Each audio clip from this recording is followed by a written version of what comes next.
Ahoy! Oh wait, let me... You can't see my thing. Oh, there you go. Mic working, yes. We'll check if that works later. And we're all good so far. No drop frames, little bit, but who cares about a little bit, so we got that fine. Screen showing perfectly, and remember to turn that on later, and I gotta take out the number for something else later. There we go. Alright. Hello! Hello! Let me move this around. Oh wait, is that like stuck? No, that's not stuck. We're fine. You're gonna hear my thing mess around for a bit, my mic, because I'm messing with the cord. Because I gotta move it. It makes a weird metal sound every time I move it. Apologies. But it has to happen. I don't know why I'm apologizing for it, because it's gonna happen. Alright, there we go. Gosh, a little courtesy on the Apollo stream. Alright, there we go. Whew. Okay, I'm ready for this.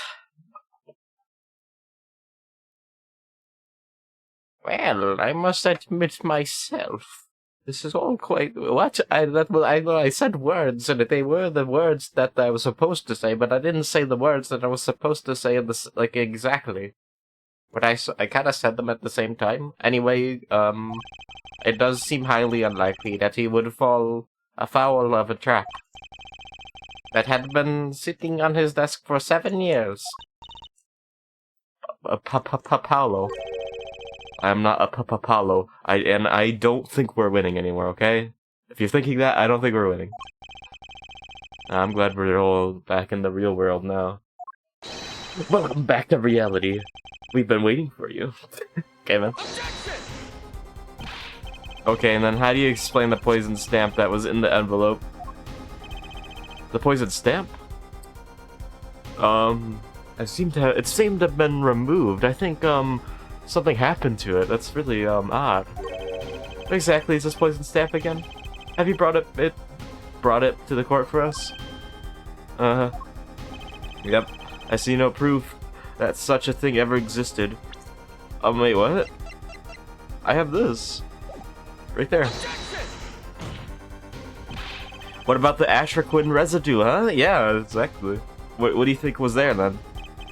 Oh, I agree. That does seem to be Ashraquin residue. But hair forehead? It's certainly no stamp. What? So you're gonna say it's no stamp? But I've established that something could be there. So it's a possibility that it could be the stamp. You want me to prove it that it was.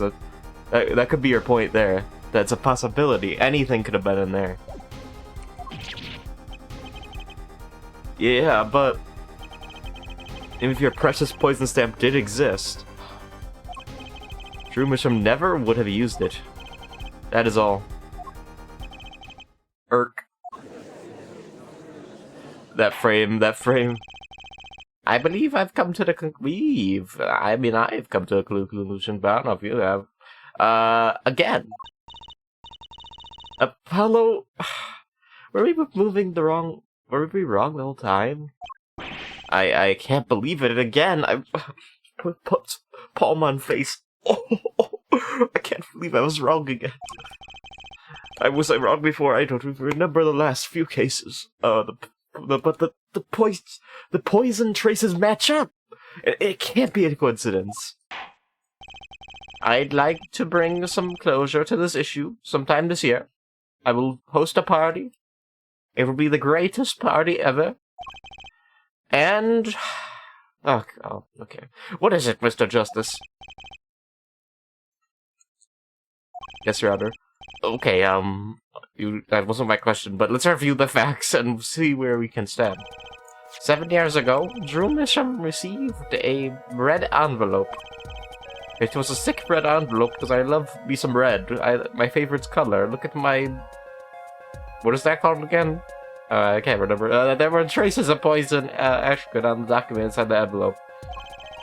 A similar trace was also found at the crime scene, on this tiny picture frame, as small as my wife. And also, the defense has indicated the possibility of a yellow envelope. An envelope that left the crime scene. Crime scene? Who knows? With this poison stamp on it. Yes, but if this envelope contained a poison stamp, and Drew Misham, knowing this, put in a frame, he would never have used that stamp. I'm afraid you're right. Like, actually, that's baller, my man. Which means there is a fatal flaw in the defense's case. A fatal contradiction, if we do say so myself. I haven't been on the wrong track this whole time, I'm sure of it. The traces of Asherquin, the envelope, the frame, the Drew Misham's mysterious death. They're all connected somehow. Well, Mr. Justice, do you have a cool conclusion for us? Because I would really appreciate one, because I'm kind of starving, if you know what I mean. I need to get a little snacky. The defense stands by its case honor. I'm not... Fuck your fidget. We've seen that logical outcome of the evidence makes no sense. Which means that one of our clues must be a fake. A fake clue? Fascinating! And if we find this fake, your wild fantasies will prove quite reasonable, yeah? The fake clue that's throwing us off the poison's trail is none other than Drew Misham himself. He did it. Alright, so what could throw us off the trail?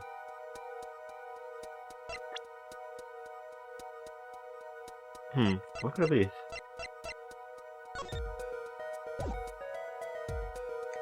It could be this envelope.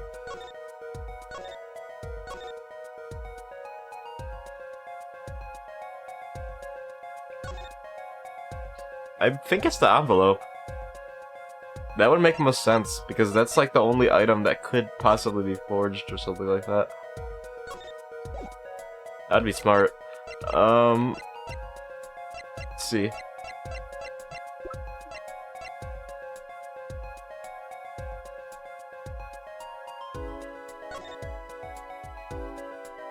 I don't know if this could be fake, though. That's the thing. So I'm not sure about that. That one wouldn't make much sense.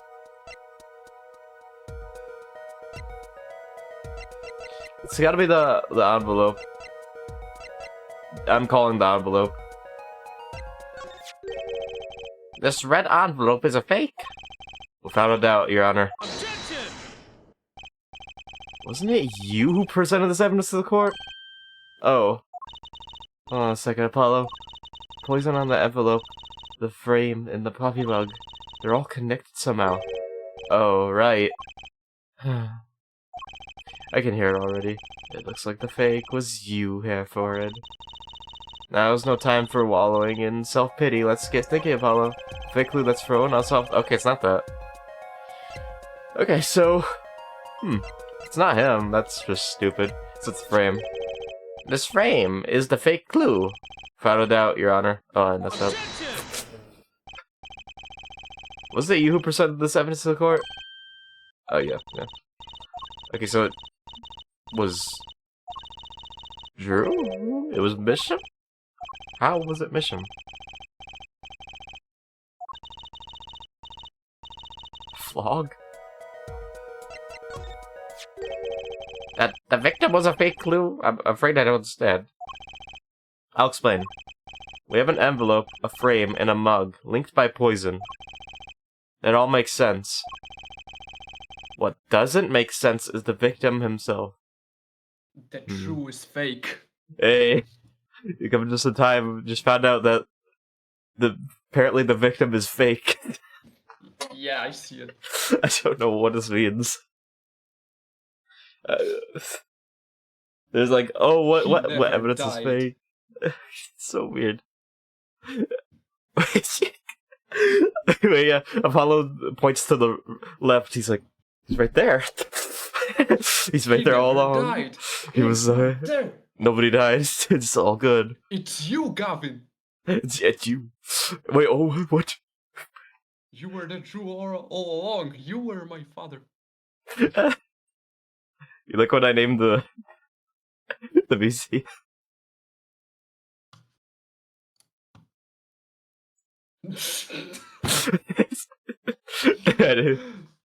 I just put that on there real quick. It's like, I don't know. It's but it's for later. It's for after the stream. It's for later. That's a little sneak peek. Oh, that's trailer of what's going to happen. Yeah, I'll set up The teaser. The real trailer will be coming on my YouTube channel soon. The barking session trailer. Okay, Apollo. What doesn't make sense is the victim himself. Okay, what do you mean? What do you mean by this? Show me. Congratulations, What? you've completely lost me. What does he mean by that? So the fake evidence is nothing other than the master of fake himself, the forger? It makes a good story. Speaking of showing me, can you like show me your screen? You know, I was thinking I'd just set it up before we started. I was like, no, I'll remember. Guess not. Okay. Yay! Okay. There we go. Oh, good now. Alright, it makes a good story, I'll give you that. Evers just doesn't know what's going on anymore. I don't know too. Yeah, me either. I don't know what Apollo's thinking right now. The fake clue. Fakes. Forgeries. Ah! Wait, Apollo, you just find out? So why he did... was going on to something but still didn't know yet? This guy's bluffing like Phoenix. Worse than Phoenix. It just came up with like the most random thing. Well, maybe actually, no one is worse than Phoenix in this case.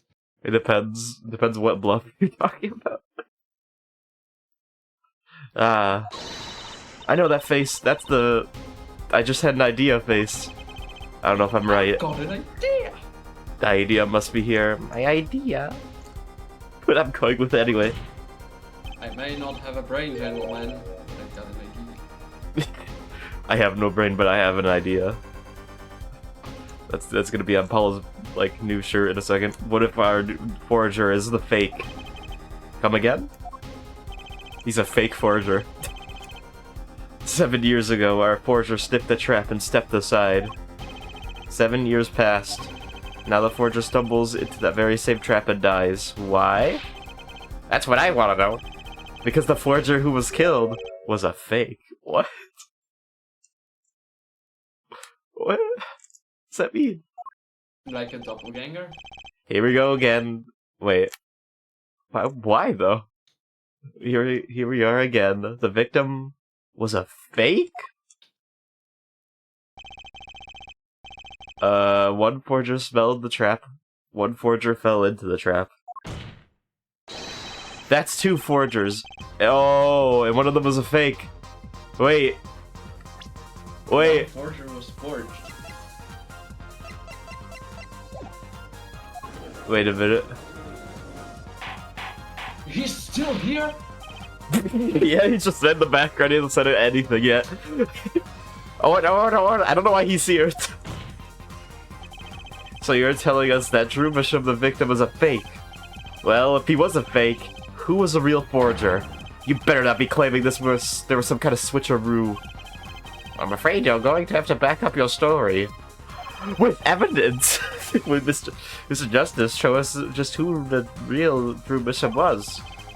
Drew Bishop wasn't the real forger. Well, it only could be two people. There's only one other person it could have been. Understood, Your Honor. Forger Drew Bishop was himself a forgery. The real forger was... oh, the other person. There can be only one explanation, really. The real identity of the forger, known as Drew Bishop, is none other than his only daughter, Vera Bishop. Yeah. Order. Mr. Justice, this is going out on a limb, even for you. I kinda agree, I mean, Vera Forger. Let's consider it before you write up. I thought I was wrong for a second. I was like, oh, wait, everybody's saying I'm wrong, is this wrong? If you look at the paintings in the studio, one fact becomes quite clear. Forgery had been taking place in that studio for quite some time. The forger was caught in a trap 7 years ago. This could only mean that the one who was caught in the trap wasn't the forger. Well, actually, that does make a certain kind of sense. one more thing. Only 2 sets of fingerprints were found in the forger's studio. Drew Misham's and Vera Misham's. I have nothing to say to you, Apollo. If we...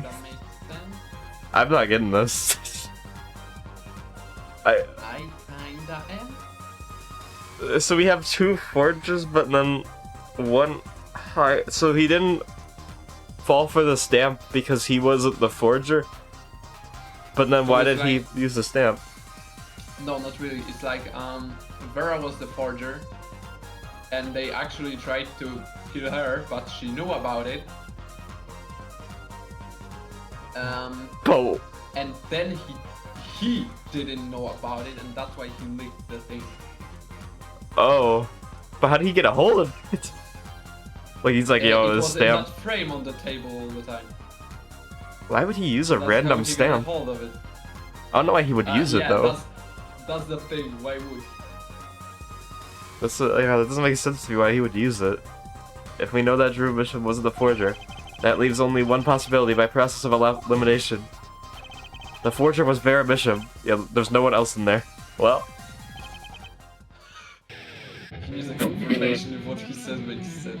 Oh no, something bad's gonna happen. Fascinating. Oh, and never he's just like, okay. Wait, what? That's believable. Why was that guy there, though? Why was the witness in the background? He was just watching the whole time. He just couldn't speak. Vera Misham, appear. You've been paying attention to this trial so far. I'm the judge. Let's just ask her and be done with it, shall we? And who are you? Who is the forger, Drew Mission? You made it sound like he's asking the truth. Yeah, that's what... Wait. That's what it sounded like to me. Why does he say it like that? Who is the forger, Drew Misham? That's... Clemmy, are you okay? That's the wrong person. All the barking sessions, goddamn. Was that an expression of emotion I saw on her face? She's staring holes into Prosecutor Gavin's face. I'm used to being stared at by Fräuleins, believe me. Though they usually talk to me too. Tell us, were you the one who forged those works of art? You're so dreamy. The same picture. Yes. Yes. So, you're the forger?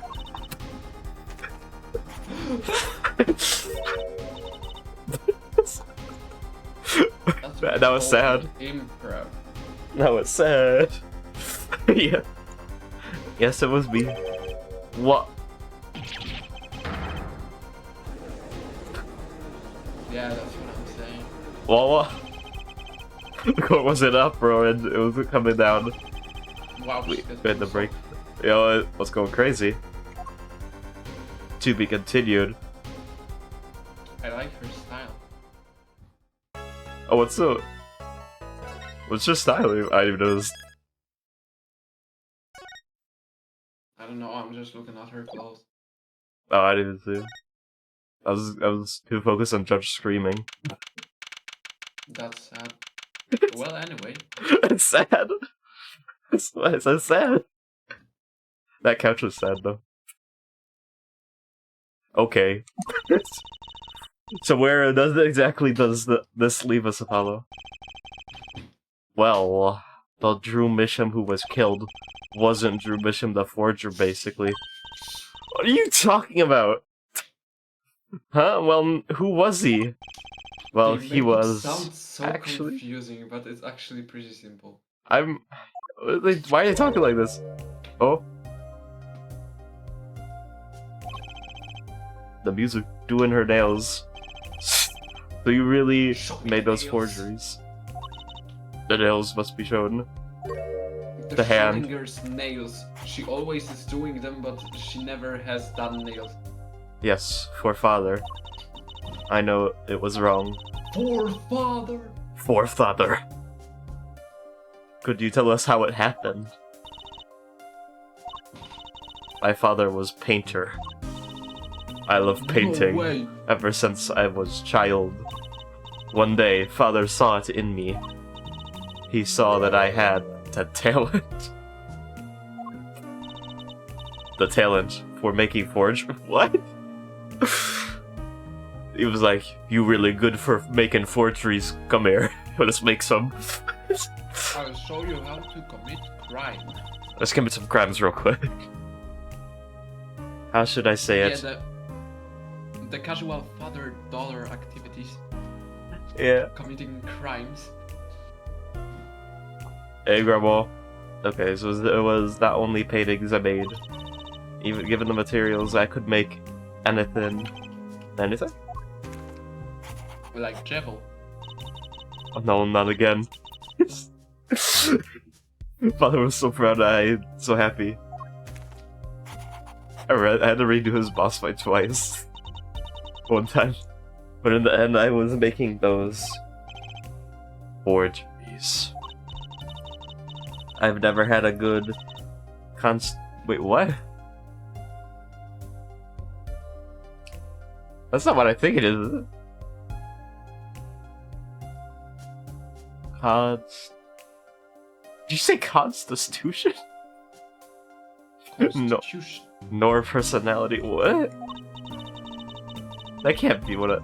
Okay, I know very little of that world outside my door. I say as I hear Chip, you eating chilies. Something. Now because of me, father is... Do you know about this red envelope? I remember that red envelope. It was some time ago. So you were already you were already creating your works back then? I started when I was only 12 years old. So the one who figured out the stamp was poison. That was... Mr. Justice, you gotta get in the courtroom. Judge is missing you. Yeah, that's what I'm saying. They tried to kill her. Okay, so... 7 years ago. Okay, so who would know that, though? We're right. Out of time. Phoenix did it. He knows who forged. He did the forged. Wait, Vera, just one more thing, please. Those free paintings in the studio. I painted those as part of my work. Right, see, we checked them out, and we saw that what was underneath. We saw the rough sketches underneath the 3 finished paintings. Who ordered those? I see. Mr. Justice? Yeah! Father, he knew of you. He was What? actually your father. Of both of you. Your late father? He was watching, gathering information. What? He's stalking. What do you mean? All about the right and co-law offices. But lately, we're not doing just law. Yes, you do tricks, gags to amuse, and play piano. No, they're not really gags. So they admit to being some kind of stalkers? Well, what's going on? Yeah, when father heard you had resumed legal business, he started stalking you. How pleased he was. Oh, don't say like that. That's creepy. Who was Mr. Bishop? How am I supposed to know? What if he was Daddy's daddy? No way. Oh, he was Phoenix's dad all along. I was wrong. Judging from the relative ages involved, I'd say it's highly unlikely. Things are already confusing enough with all these daddies running around. What's that mean? What's that mean? All these daddies. Who wrote that line? We know that the victim's daughter, Vera, was the forger. They knew what they did. I know. What does this mean for the case? That means there's a lot of daddies around. Oh my god, I'm so sick of all these daddies running around. What is that line? Oh. I'm so sick of this. What does this mean for the case? Guess we're about to find out.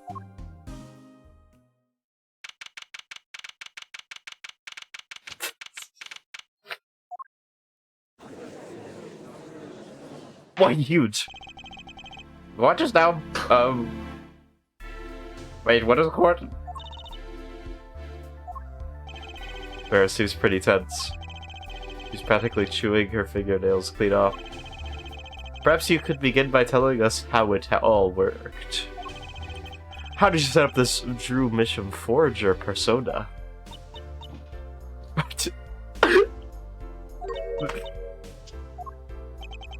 There's that stare again. He's drilling more holes into his head. I know it's hard for you, but hey, he's a handsome guy. What's hard? Very well, miss, if you would. Did you really make those detestable forgeries? I say glaring. Perhaps you'd rather answer my question? Were you the one who painted that painting, the remarkably similar one? Yes, but they're just going back and forth.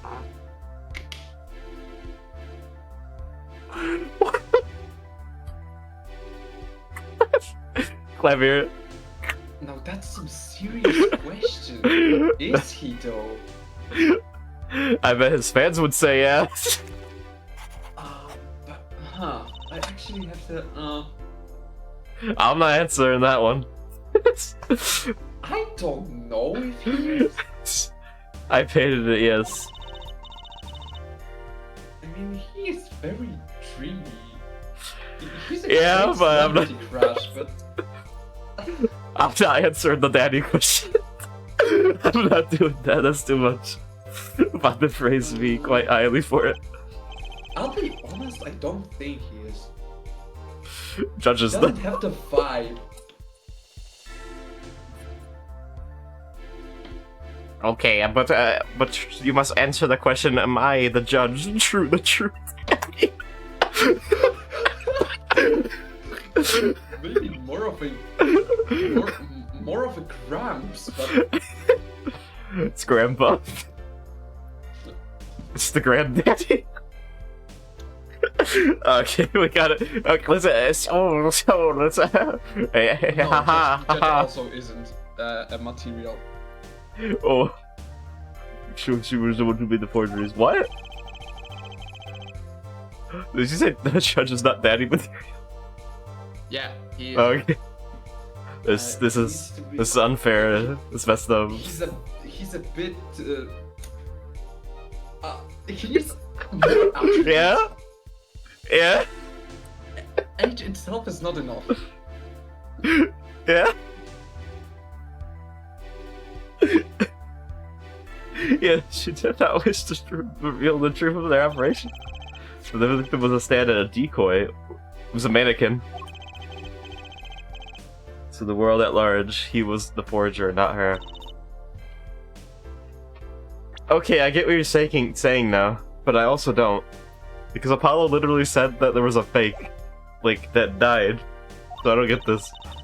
I've done a bad thing. I have, haven't I? Regardless, we need a little more information. I say, doing my little snap that makes no sound. About, for instance, this. Wait a minute.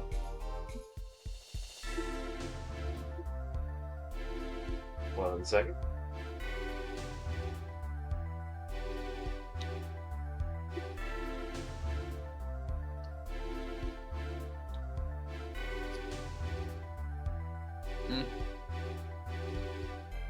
The streamer is gone. Oh no. What do I do? We'll figure out some. Oh, he's back. Okay. So no trouble.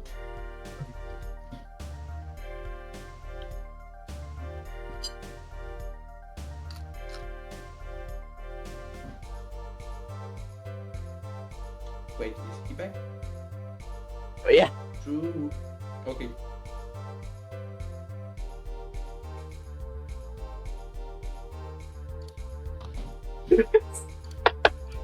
This we have to make sure. I'm not answering this one.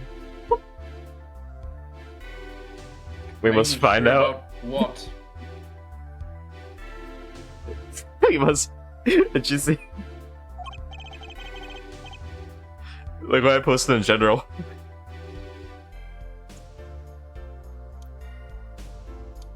in my Discord general.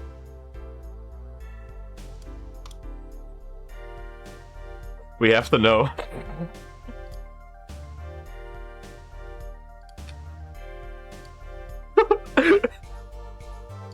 You have seen this before, yeah? Yes. It was in the desk drawer.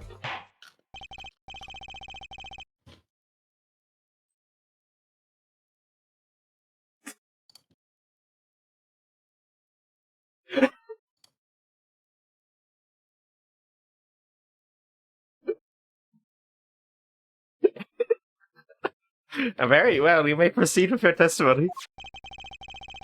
Unless everything you know about this envelope, Clever's getting destroyed in the general.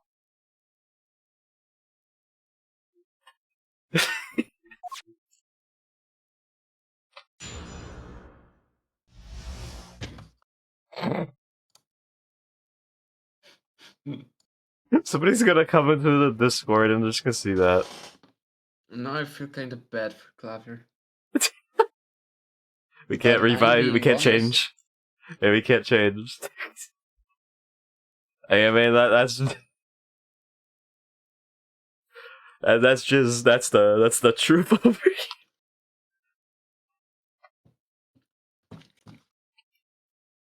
it. It's very opinionated, Clever. You'll be fine. I created things and Father sold them. This envelope came after my first work that was other than a painting. Now I'm finally done with that. Oh, Father handled the deal, all of it. I received the stamp that was in that envelope. It was after that job that we moved to the current studio.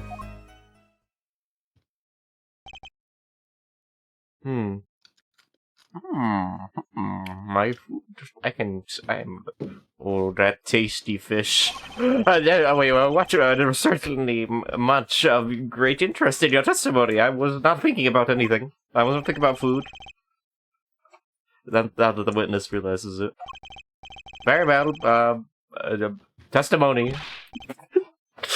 Alright, okay. That's not what he said, though.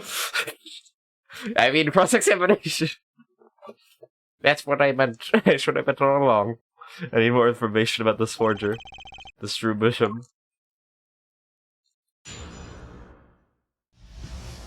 Okay, now that we're past the daddy thing, let's get into You're the one who still keeps on bringing it back. That's the ending. That's the ending. I finished the subject. That's the- wait, what? I answered the questions and stopped talking. Well, I can't. I have to watch this every time. Look, it's an interest. Okay, let's keep on doing this.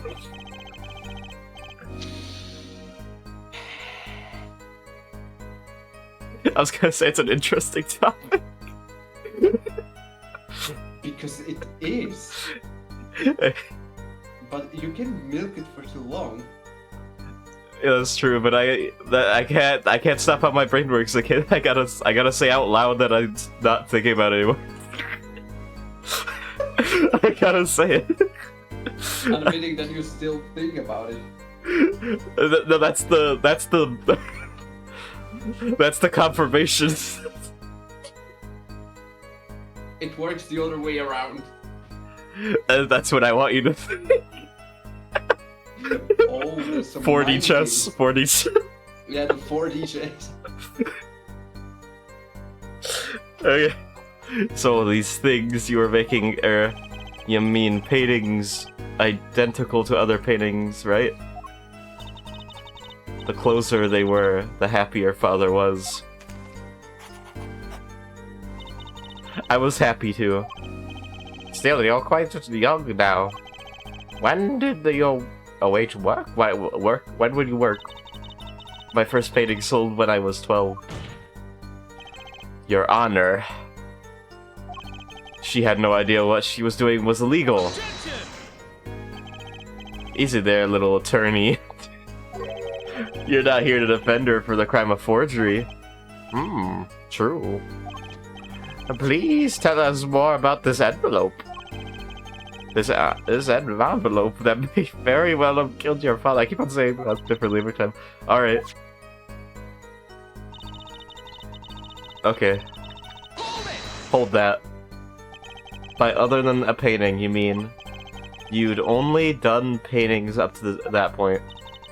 Yes. My father had a realization. He noticed my talent extended to making things other than paintings. For instance? For instance, a letter someone had written. Or a fingerprint left upon a cup. Or a signature on a document, a seal upon a letter.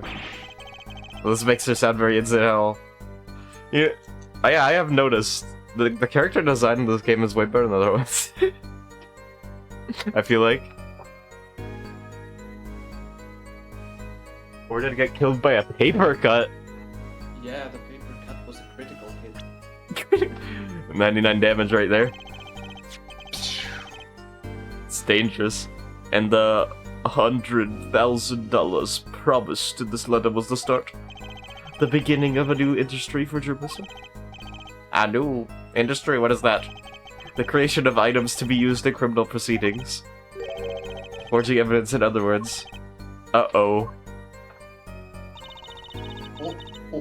You're working with someone. So you didn't know... Is that what it means?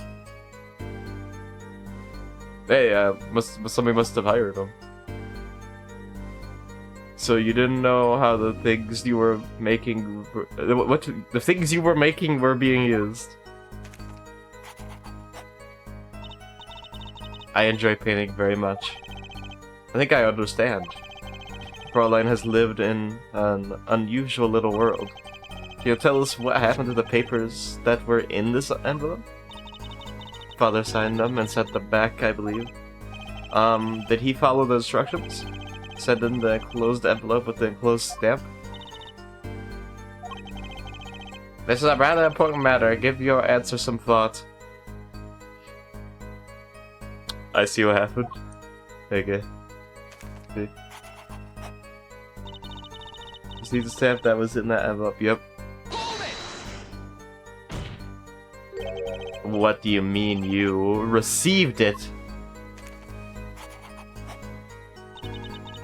Did I do something wrong? You didn't use that stamp because it was dangerous, correct? Oh, you deadly poison on the back. The action could. A moment here, forehead. Come over here. Moment here. Come under my desk. We're gonna talk. What?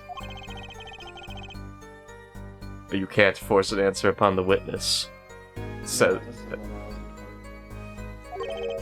Now then, perhaps you would tell me, Fraulein Bear? Why did you receive the stamp?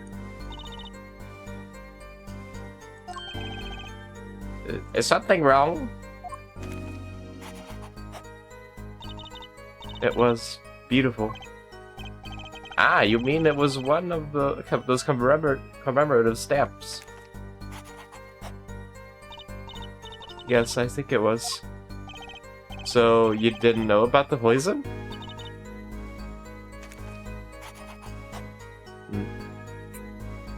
He's wrong.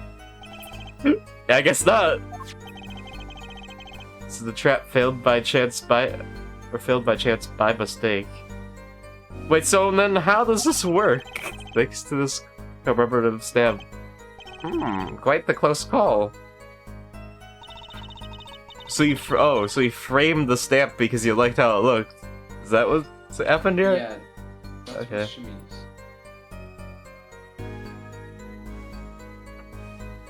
Who does that? I had to think for a second. I was like, I don't know. Like stamps. I get that. But...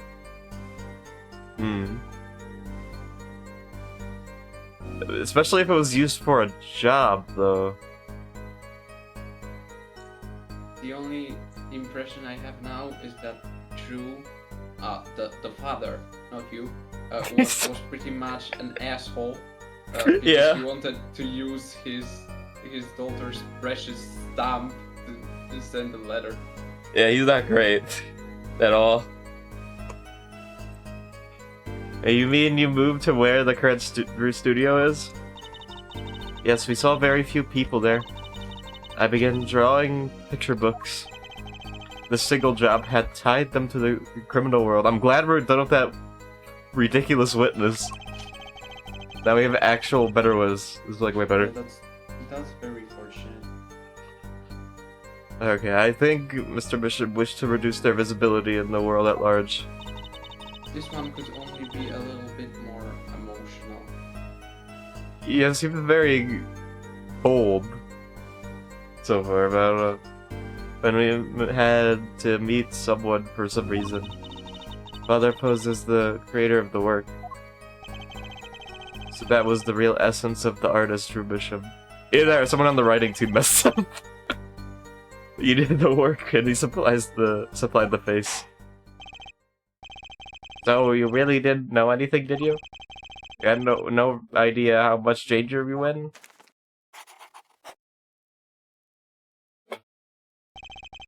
Apparently not. About this commemorative stamp. Could you tell us more about it? I love how Gavin has to answer instead of her. Yeah. It was very pretty, and more than that. More than that? Mm-hmm.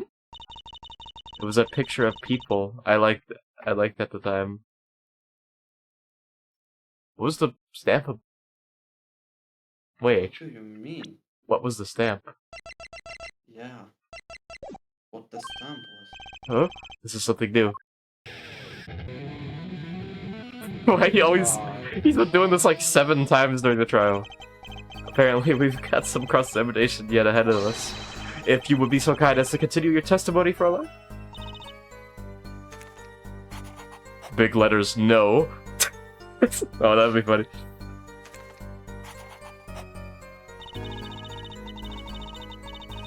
My favorite magicians. Oh, ho, ho, ho, ho, ho. This is bringing up something. My magicians? I love mysterious things. I always have. Even though she faded when she saw Mr. Hat. You're confusing mysterious with freaky. Father took me when I was very young. I didn't know Mr. Hat was freaky like that. I was gonna say. He said. Okay, so it was a great magic show. I love this so much. I don't sound like that. See, is it magic great? Fine, great. Yeah, sure. No need to get all excited. But the magic troupe we saw disbanded soon after. Was it by chance? The sky? By chance? Perhaps? No, mayhaps? Oh. Chance? All of them, all of them. It's just the entire parry of everything. I was quite sad. Did she just say that what I was think she's just said? Magic troupe? Now where have we heard that before? Apollo, don't tell me. You already forgot. Literally, you met a guy from the group. What is this?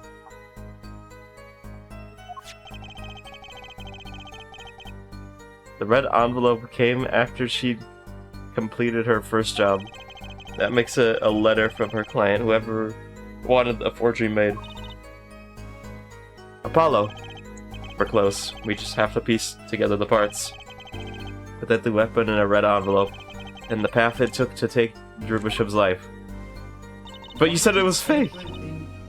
Why did everything happen 7 years ago? It's something that actually... I told you. They do this every time. I tell you, they do it like a big thing, like a big case at the... there's a lot of turning. It's like... At the end of the case, I swear this is every time.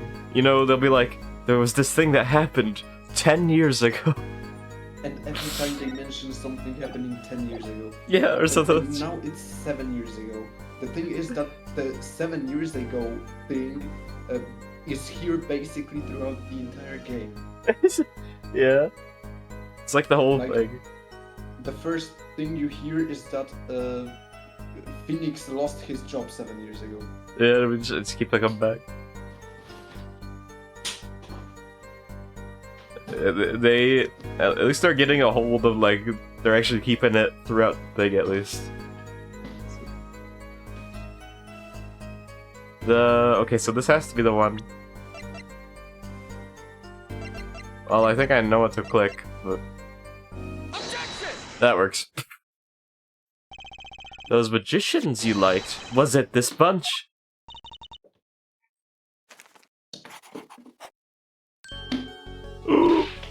Apollo, they're not a bunch. I see. Still, I have to wonder. Why include a commemorative stamp like that in a business letter? Good question. Well, pretty stamps are always better, and you can't beat troop bravery. But the whole murder plan was a failure because of it. Ironic, don't you think?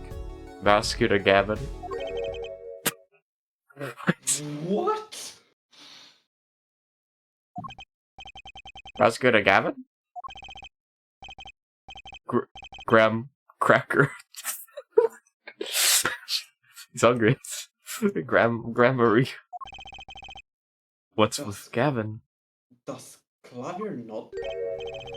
Might I ask just one question of this witness? Okay. In your testimony just now, you stated this was your first work that was other than a painting. Please tell me, what exactly did you make? No! Answer the question, now! But she has the right to ask, though.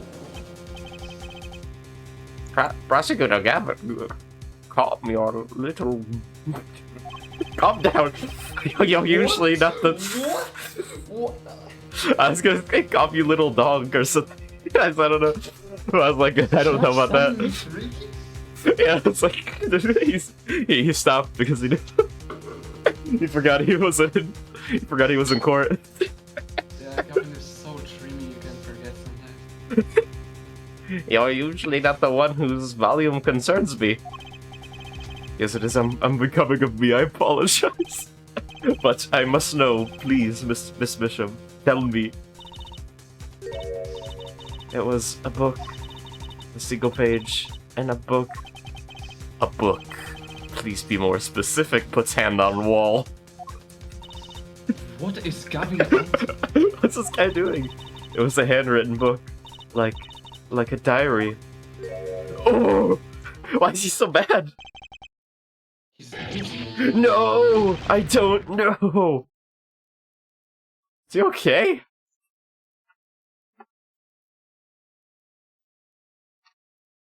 Okay, what's going on here? What's wrong with Prosecutor Gavin? He looks like he just saw a ghost. Miss Bishop, this book! Was there a picture of a silk hat on the back cover? Yes or no? How? You know?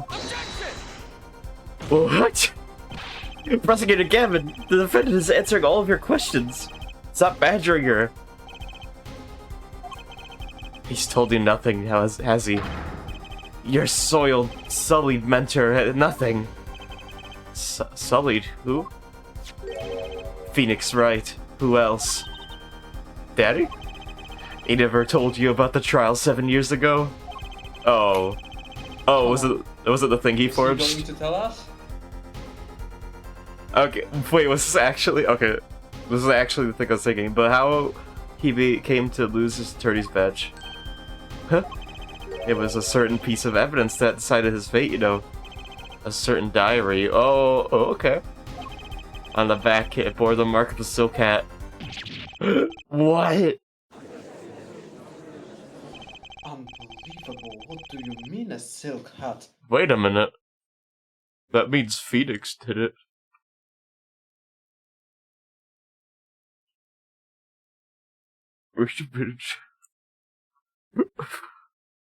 Phoenix tossed out of the profession by false evidence.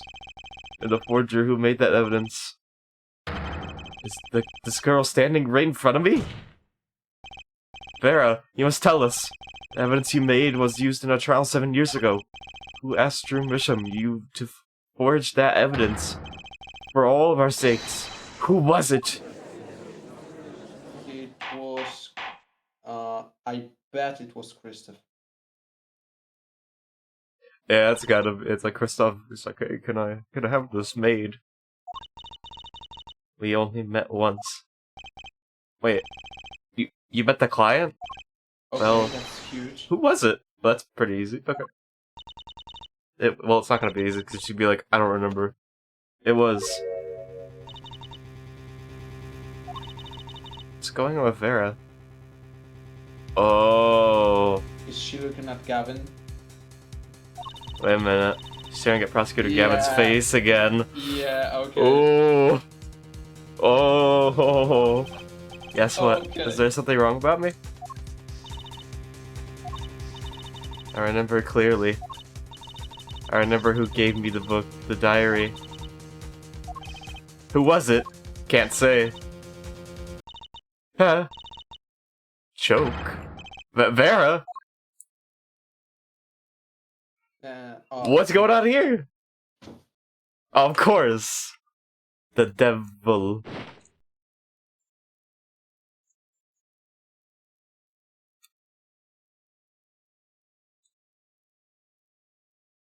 Then Vera Bishop condition unconscious. What is going on? Except for his diagnosis, acute atrial poisoning. You got poisoned right now? What? Who did that?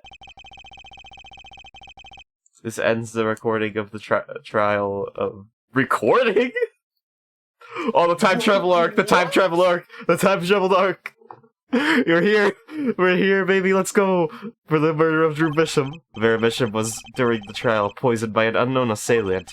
The dosage was just under the lethal amount, sparing the defendant's life. She is currently in extensive care and is not to be disturbed for any reason. A very simple case, at first glance.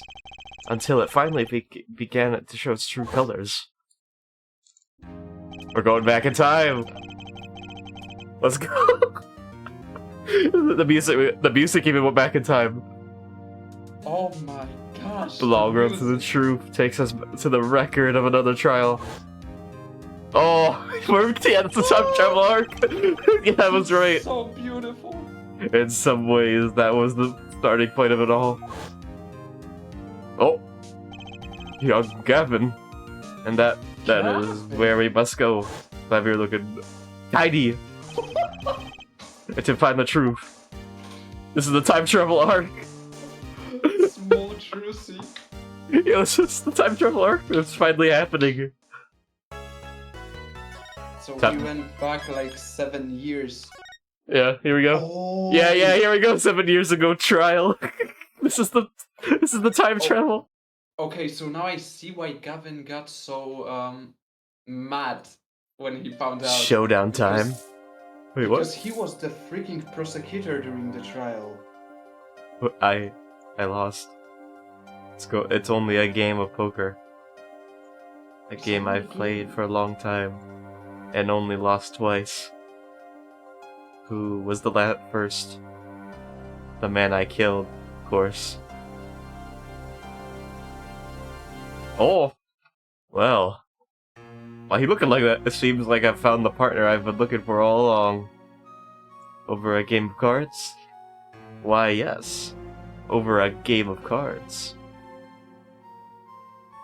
So Phoenix started playing poker before he was... That was how we first met, 7 years ago.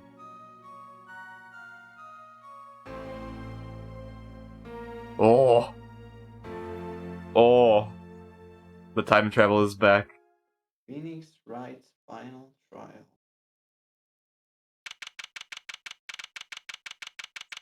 Where we go? So the painting is different. Yeah, it's from Ace Attorney, like the original. Looks like the original room. That's the original painting. Oh, and the music. Okay, we're back in Ace Attorney 1. We're back in Ace Attorney 1. We went back in time. Let's forget about everything we know. Okay, it's been a long time since I felt like such a rookie. Gotta try and relax. Oh, good morning, Mr. Enigmar. I'm sorry to have sprung this on you so suddenly. Wait. Wait.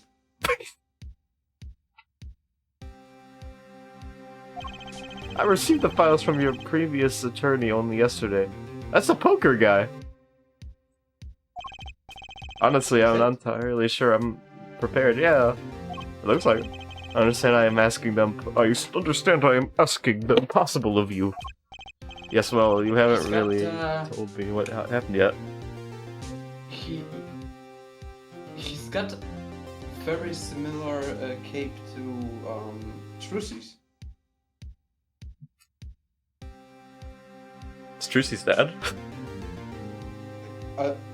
What if he is? Makes sense. All we did was play cards. And that was enough. Actually, it wasn't, trust me. Oh! Well, I think you have your answer. Yeah. Yeah. Oh, morning, Daddy. Oh, I'm so glad you came. So how did this dude die? You're gonna find out. You okay, Daddy? They pick it on you? Oh, Gant laugh? That was the Gant laugh! I think we have a problem. we need to call the police. Oh no. I'm fine as always. This old boy is here to help me after all. That's young man to you.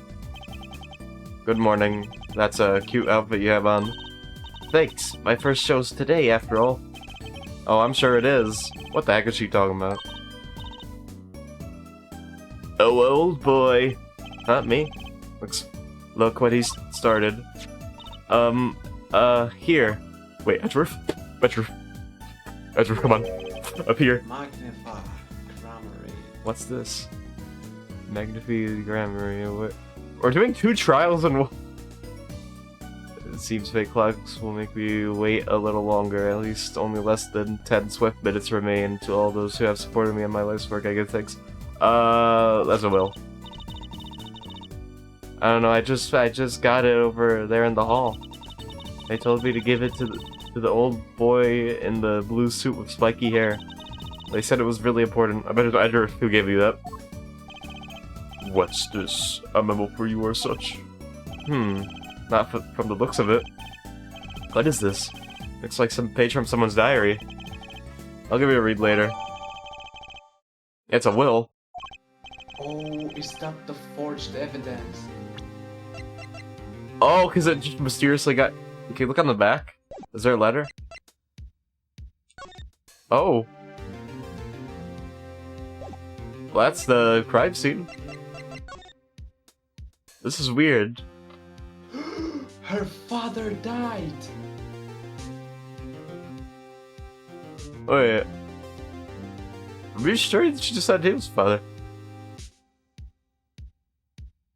This is Magnify. Who's Magnify?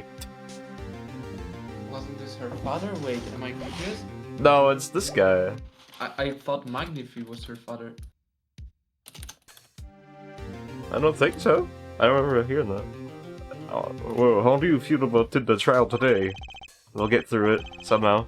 Incidentally, the prosecutor today is a... Oh wait, the prosecutor today is a new guy here. An easy win then, yes? They're calling him a true thoroughbred in the history of the prosecutor's office. Of course, there's one of those every year. Switching of attorneys just before the trial. I know it's a difficult situation to put you in. Okay, you're right. Trucy was his granddaughter. Okay. That's the granddad. But allow me to say one thing, Mr. Wright. Yes? They will not be able to pronounce me guilty today. What's that mean? So do your best, but do not worry. I will never be guilty. First time a defense ever given me a pep speech. I'll do what I can. Oh, Gant laugh. I see you do not understand. You see, it will be impossible for them to declare a verdict. What is this guy evil?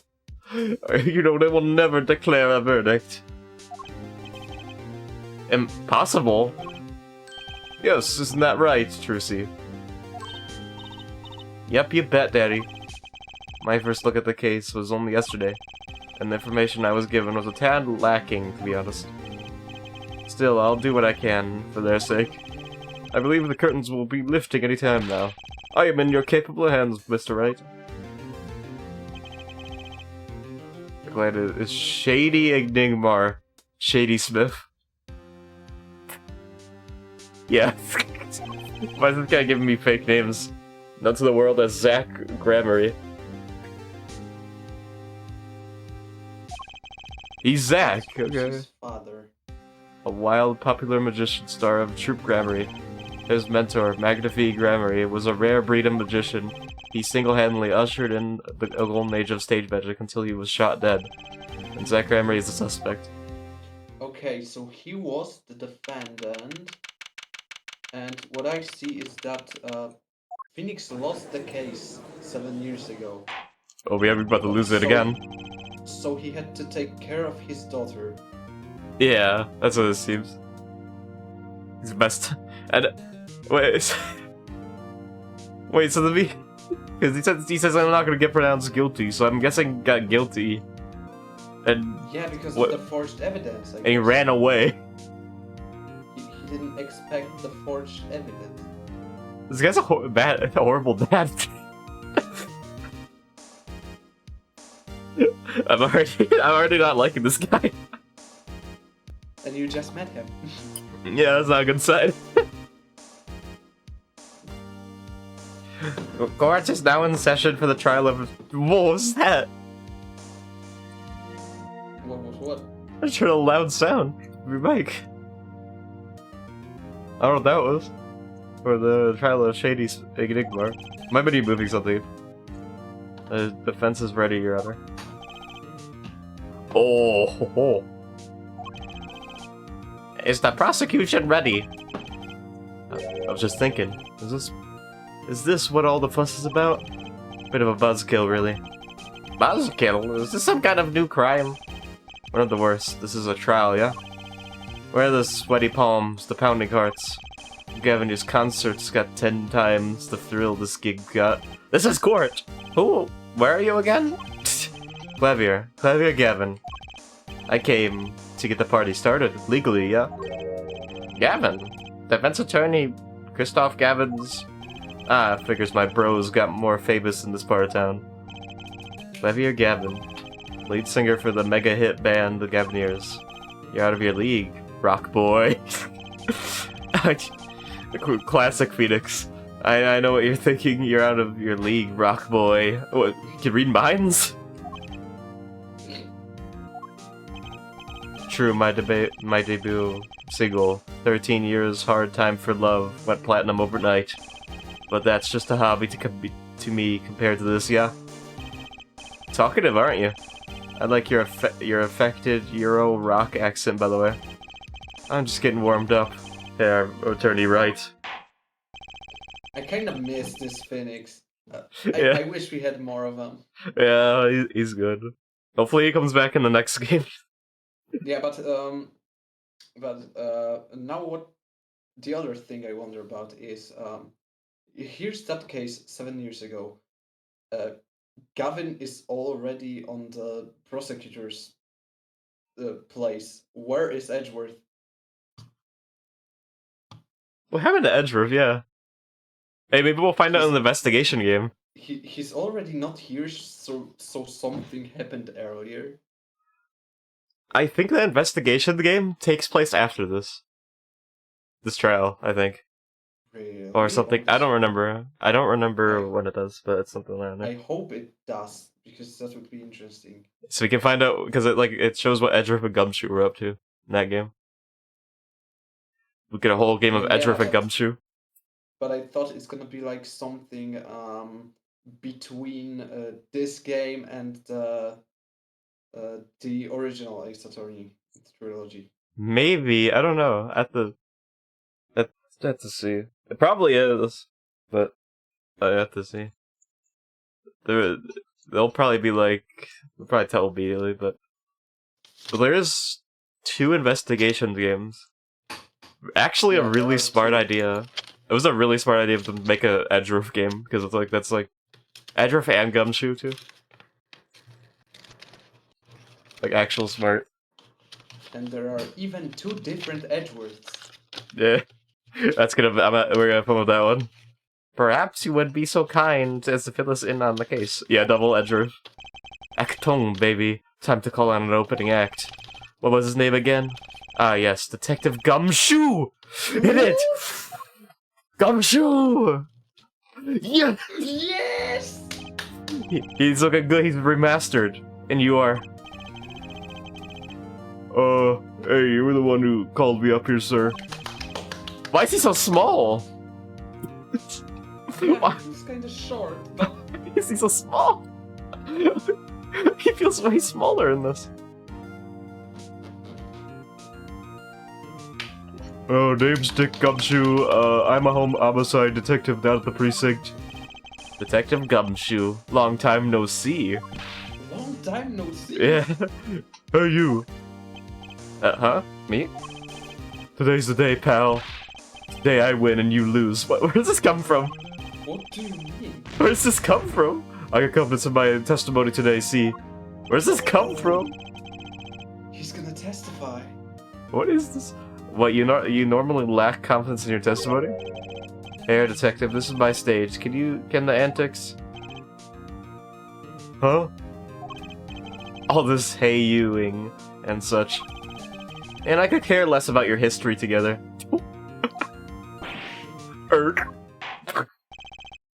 Very well, Detective Gumshoe, if you would. Please tell us about the case at hand.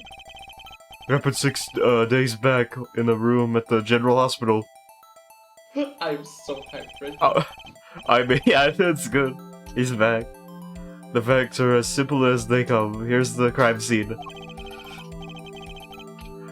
The victim was a patient asleep in a hospital bed. The killer comes in, puts a pistol to his forehead, and BAM! Lights out. There's also no, them's the facts. Them is the facts. Not so long ago, the victim, Magnify Granbury, was a famous man. Why I just disappeared for a second? Wait, what? He had a magical. He had the entire country under. If I said he made an entire country. He had the entire country under his magical spell, as it were. Ah, yes, the great magician. He retired years ago, though. Say the name Magnify to one of my generation, and you'd be lucky to get a blank stare. Yes, though I'm sure the youngsters today know his disciples even better. I dare say Troop Grammarly has made quite a name for themselves.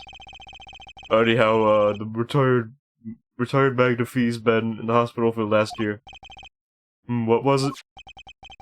A mal-ignorant tutor or something. Doing something to his liver, I think. Yeah. Malignant tumor, perhaps? That's classic Gumshoe. In other words, he had liver cancer. He had only 3 months left to live, in fact. Okay. So why would someone kill him? Yeah, doesn't make sense. Just wait a bit. That's messed up. That sounds really like... Just wait a minute. Yeah, literally. I didn't think about that. That Oh, I facts do almost seem died simple. when you said Yeah. I didn't think about it before saying it. But something's not right. The victim was already climbing a 3-month stairway to heaven. Why not wait for him to knock, knock, knock on heaven's door? Why shoot him? I mean, Clavier said it. Too. Yeah, the Clavier still did your job. He's doing it, yeah. I wouldn't have put it quite so lyrically, but it's true. Why make the effort to commit murder when the victim was about to die? And That's what I'm saying. going on. Incidentally, the victim had a serious case of diabetes. Why is this important? Diabetes. In fact, he was about to shoot up with insulin. Oh, okay. When he was shot with a pistol, the syringe was found at the crime scene. Chronic diabetes and cancer. What's going on with this guy? As much as it pains me to say it, the victim was clearly at the end of his life. Okay, so more evidence. I believe the question before us is clear then. Why did the killer have to shoot this dying man?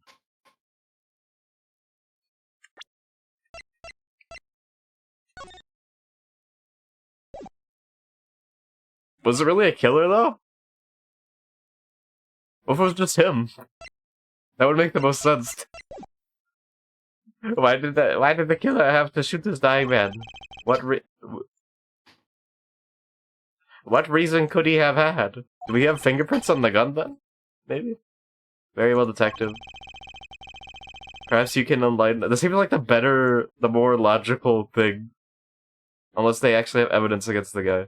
As to the circumstances of the shooting. Yes, sir. Doesn't that make more sense, though? I feel like it does. Actually, the victim kind of ordered the defendant to... all the music! To do him in. A few days before it happened, the victim sent a letter ordering his own murder. Oh, it's the OG music. So good. The defendant did what was asked of him and shot the old man in the forehead. Who's saying this? Oh. That's all you got? The bullet was fired from the pistol found at the scene, no doubt. And the pistol definitely belonged to the old man, sir. What? I was saying the victim ordered his own shooting?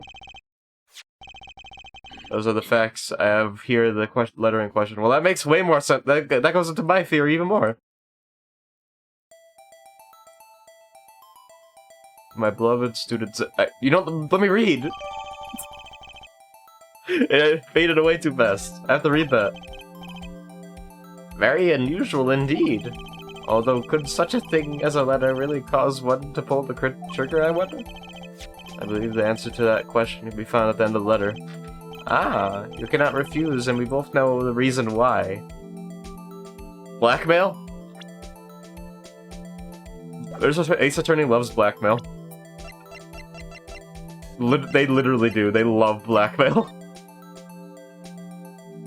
To you, I entrust the task of lowering my life's curtain. Come on the 13th. Why they gotta say it like that? To you, I entrust the task of lowering my life's curtain. Come on the 13th, 11:05 p.m. Gotta make it really dramatic. I will ready a gun. They made it terribly specific. With which he will shoot one shot square in the forehead. You cannot refuse, and we both know why.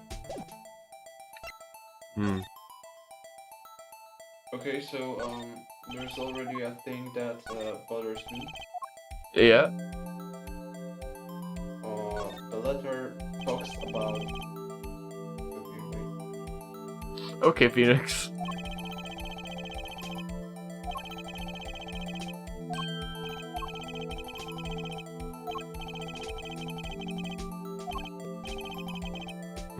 It's not being used. That's odd. Yeah, so the letter talks about one shot, but when you look at the photo,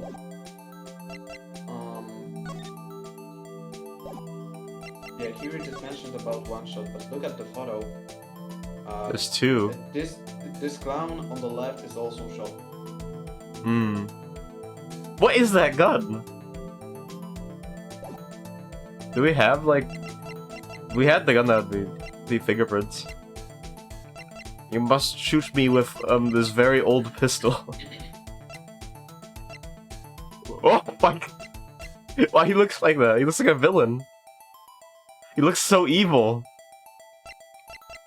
Yeah, I mean, if he's done blackmail, that's pretty evil. 8? This guy's 17?! He's 17! Why is he in court? Shouldn't be here. Wasn't how was her name? The Fun Karma kid. Oh yeah, when wasn't she also 17? I think she was like 19 though, wasn't she? Maybe. I don't remember. They letting in kids to court? Wait, so they just let teens into court now. Okay, so we goes by Detective Gumshoe. Detective Gumshoe, can you explain this to the court? Do it now! I say, I put up my hand. Do it now. Unfortunately, even the defendant won't say a peep about that bit, sir. Why am I small? I shrunk you. One thing that bothers me about this... Why didn't he just say 11? Why have him come at 11:05 without some specific reason? The devil is in the details, here for attorney. Well, was there some reason? As it turns out, there was, every night for a half a hour, starting at 11. The victim, Magnifique Granbury, was given an IV. An IV. Yeah, I see it.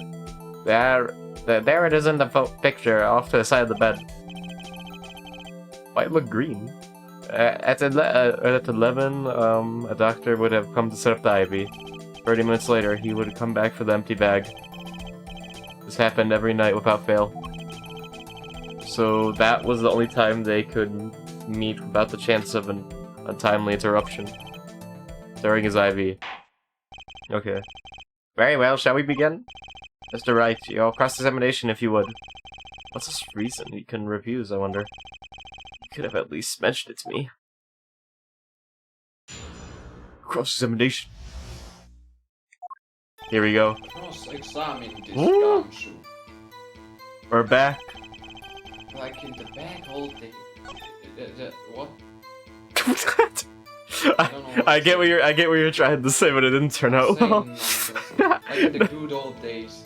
I got what you're trying to say, but you said it like you garbled it out. The victim kind of ordered the defendant to do him in. Oh! The classic hold it. Just because he got the letter doesn't mean he went through with it. Oh? I disagree. The victim was indeed shot in the forehead after all, just as he had commanded. It could be a setup. But let's not be in such a hurry. Maybe we should let the witness talk for a change. Thanks, pal. Fine. I can play it slow as well as I can play it fast. On with the testimony, Detective Gumshoe. Okay, hold up. And this letter was sent by the victim? There it is. Gotcha. You're all mine this time, pal. Huh? I had the handwriting checked out, of course. It's the victim's, no mistake. I see. Score for one for the boys. I didn't lose. I was just ascertaining facts. So why am I so annoyed? But, letter ordering your own death. Things aren't what they used to be, I guess. I'm not sure this is exactly commonplace even now, Your Honor. What did the judge say? So anyway, I guess I'll keep going with all in my head. I bet that's the contradiction. A few days before I have it, the victim sent a letter ordering his...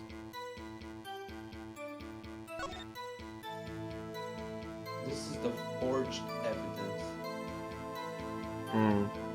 That's the forged. I wish I could turn on the back to see if there's like a picture of them or something.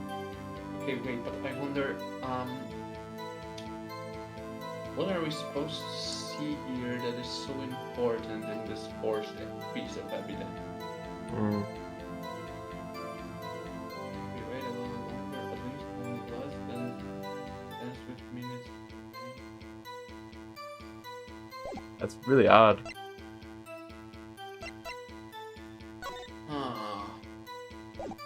I really want to know about it. Cause of death, loss of blood from a bullet wound. Are you sure about that?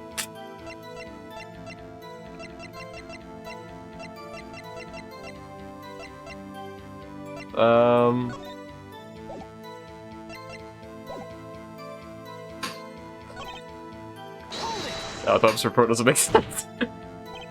How could you be so sure? Hey, you gotta learn to stop relying on people to do your thinking for you, pal. Learn to think for yourself, get that noggin cranking. You fail to grasp the concept of questioning, detective. First, we got this letter. It says, shoot in the forehead, loud and clear. Why is face call him a detective? He knows Gumshoe. I can see that, but I still wouldn't do it. Well, maybe you need to grow yourself a backbone, pal. You fail to grasp the concept of shooting people is bad, detective. That's kinda bad. Yeah. We also found the defendant's pistol at the scene. Traces of gun. Yes, that's what I wanted to see. Trace of gunpowder residue shows that it had been fired recently. Does it have fingerprints? Well, Mr. Wright. As far as I can tell from looking at this photo, there seems to be no issue with the prosecution's claim. Is there fingerprints on the gun? That's a big question. The photo. Maybe there's something we could in there I can use. So they're saying the defendant shot the victim in the forehead. I think there's a hole in the prosecution's argument. Clearly. I have no clue. What it? Okay, so shot something else would make more sense. Because it shot the clown. Because, yeah, the clown. Shot something else, yeah. If we're looking at the picture and that's it. Looking at this photo, another possibility occurs to me. Yes? What does the letter tell us? The defendant had a reason he couldn't refuse his teacher's wishes? Bingo! Bingo, pal! That's why the defendant popped him on the forehead. Oh? And the defense disagrees. You see, the defendant had another choice he could make. Whoo, what? And you can prove that with this photo? I can prove he had a choice, yes. The defendant might have been fired, like he was ordered, but he didn't shoot the victim's forehead. Well, let's hear what you're thinking, Mr. Wright. If he didn't shoot the victim's forehead, what did the defendant shoot? Well, it's right there. That sounds like Edward. The clown now. Take a closer look. See? It's been shot in the forehead too. Ah! There's a hole in its forehead. Yes, and a hole in the prosecution's claim. Ooh. Ha! I suppose you have a reason as to why he'd shoot the clown doll? I do. He did not like clowns. He didn't just shoot the doll, he shot the doll's forehead. His forehead? Ah! let's read the orders once more, shall we? You will shoot one shot, square in the forehead. Which is exactly what he did. He shot the clown doll square in the forehead. Ooh. Ooh, interesting. Maybe he wasn't talking about him. The defense has raised an intriguing possibility. That hole in the clown's forehead. It definitely looks like it was shot. Bailiff! Send someone to investigate this matter!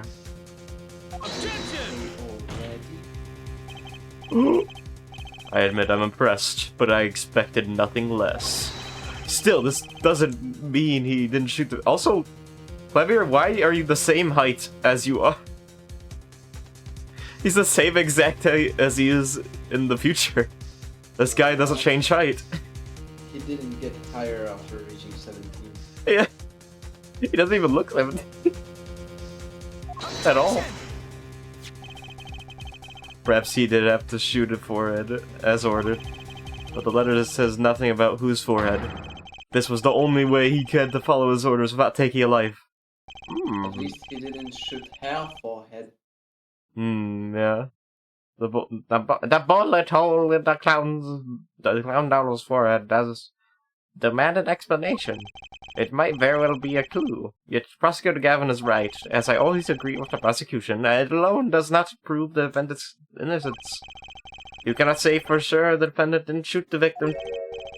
So sorry, Mr. Wright. How sad it is to see the mighty fall.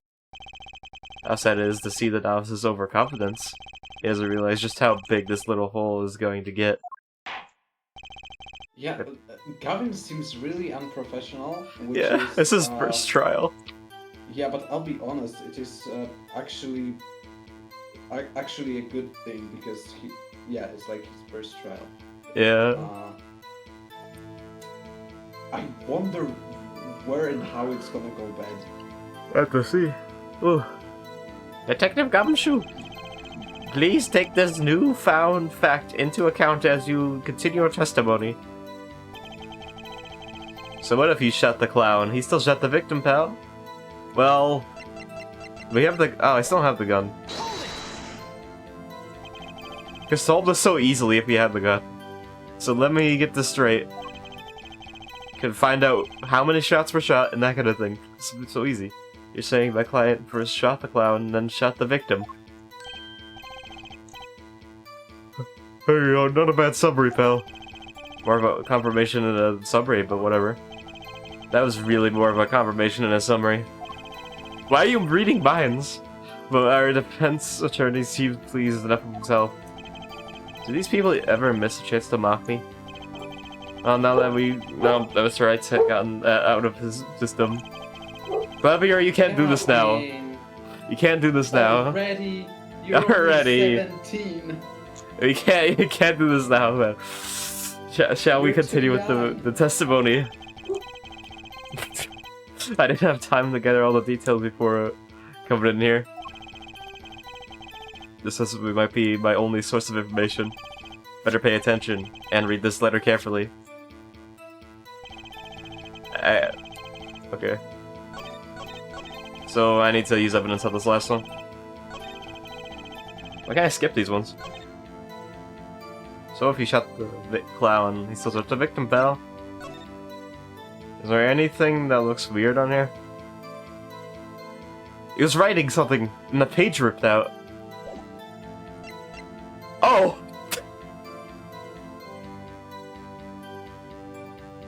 Wait, what? I got his page. But this page is forged, we already know it. So they forged the page. Who forged the page? It must have been... I mean, we know Christoph. who forged the page. The Had to be Christoph. forger was this girl, but we don't know who ordered Oh, the yeah. forgery. It has to be Christoph. He's the only... he was in the cutscene? But why would he? Yeah, we haven't seen him at all. No mention of him at all. So it's kind of weird. Let's see. They did mention him once Oh, really? already. Yeah, when they, Oh, yeah. That they mentioned when they introduced Clavier in this one. They mentioned that he's brother of Christoph, the defense attorney. Yeah, and Christoph showed up, like, once for some reason, and then Vera was scared of Gavin. I mean, he didn't really show up. It was Emma pretending. Yeah, it was fake. But I'm like 100% sure it was Christoph because when Vera saw Gavin, she started getting scared. And they look exactly the same. So, called him the devil real quick. What is this guy doing? The devil! This guy's the devil. Okay, so... Well, that photo, like, there's nothing... Wait, so... Between 11 and 11:30. So it could happen between there, so... They don't know. And they don't say.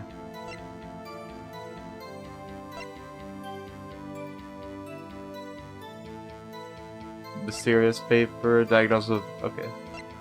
What's this one?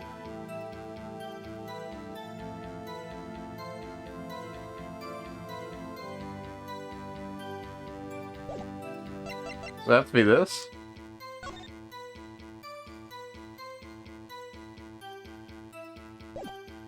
Let's try it. I don't think I'm gonna do this yet, though. Four shipments is not coming yet. Yeah, I'll say. Oh, the classic. Oh, the classic, yeah. Yeah, there you go. So it has to be this one though. So what if we shot the... Let's see. What would it be though? Can't be this.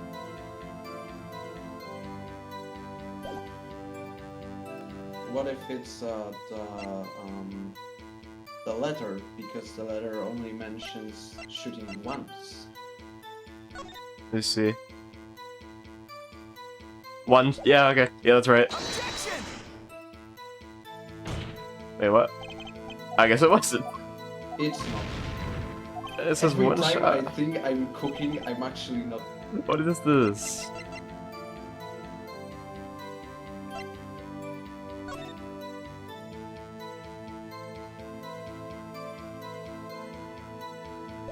Shot.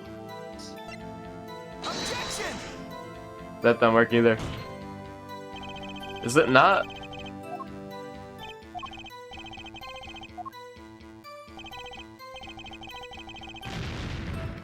I'm getting penalized too much. No. You showed me the letter again real quick. Yeah. Hmm.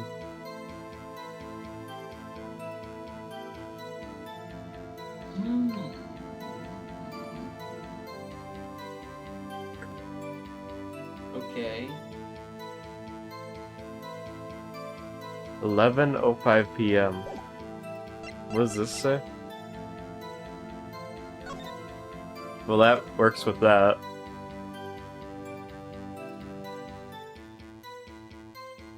Hmm. Who's shooting over What? there?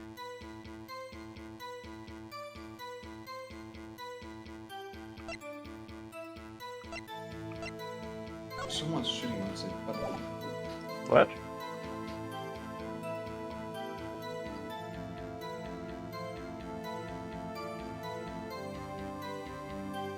You good? What's going on? nothing.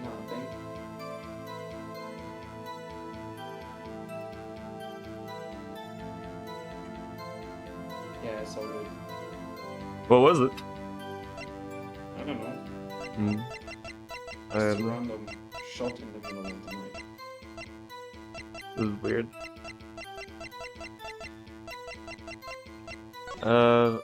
Look at here.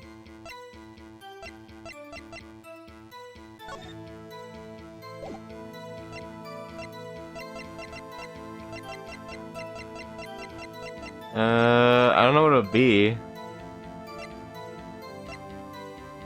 What if he shot the clown? He still shot the victim. Yeah. I'm trying everything. What did you try? I'm just trying everything. The syringe. Yeah, I actually also was thinking about that syringe because there's a certain word, shot. Okay, yeah. So was it? So it's not this one? No, Take me out. it is not. Take me out. I'll go back in time. It's fine. I love how I hear the in-game sounds later than I see things happening. So when the judge hit the table with the gavel, I heard the sound. Yeah, this happened. Such a powerful hammer. Let's see if I can hold this again. Maybe this pistol one. Okay. Yeah, let's do one. Take it for the victim's skull from with the gunfire from this pistol. The rifle. Yeah, okay, there we go. Life advice for a perfect match. So you verified the murder weapon, in other words. You bet we did.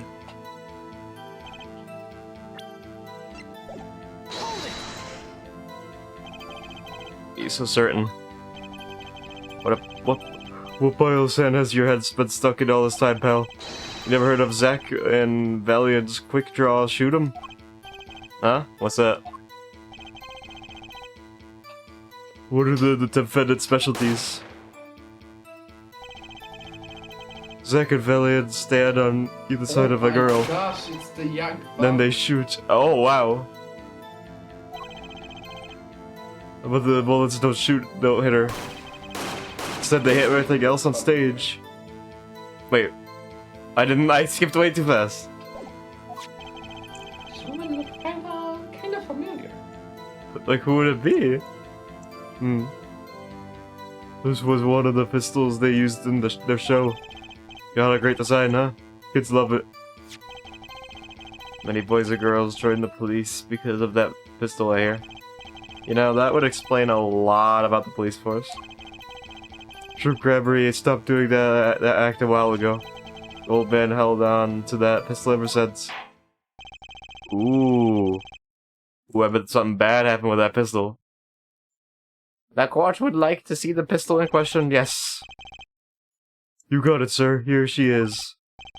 Wow, this truly is a blast from the past, Judge Caddy. It's a stage pistol for magic shows, see?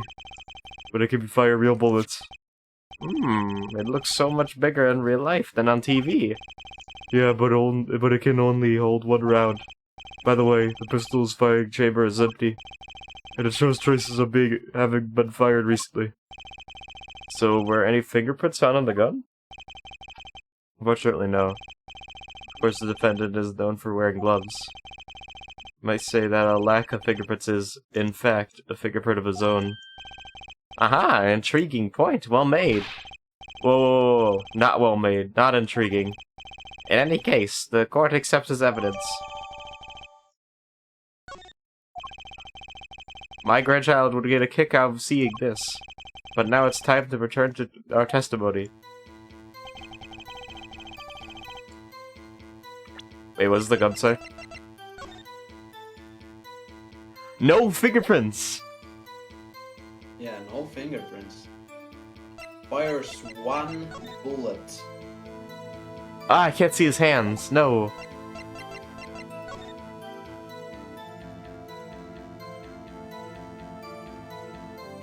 Like, I can't... trying to examine the barrel. If you look closely, you can see how the pistol's made to bend here. It's a one-shot only model, and I guess this bend is where you load it. So this is the infamous Rambury Golden Gun. They say kids used to love pretending they had one of these. Wonder if they pretended to miss-target their targets too. Anything else?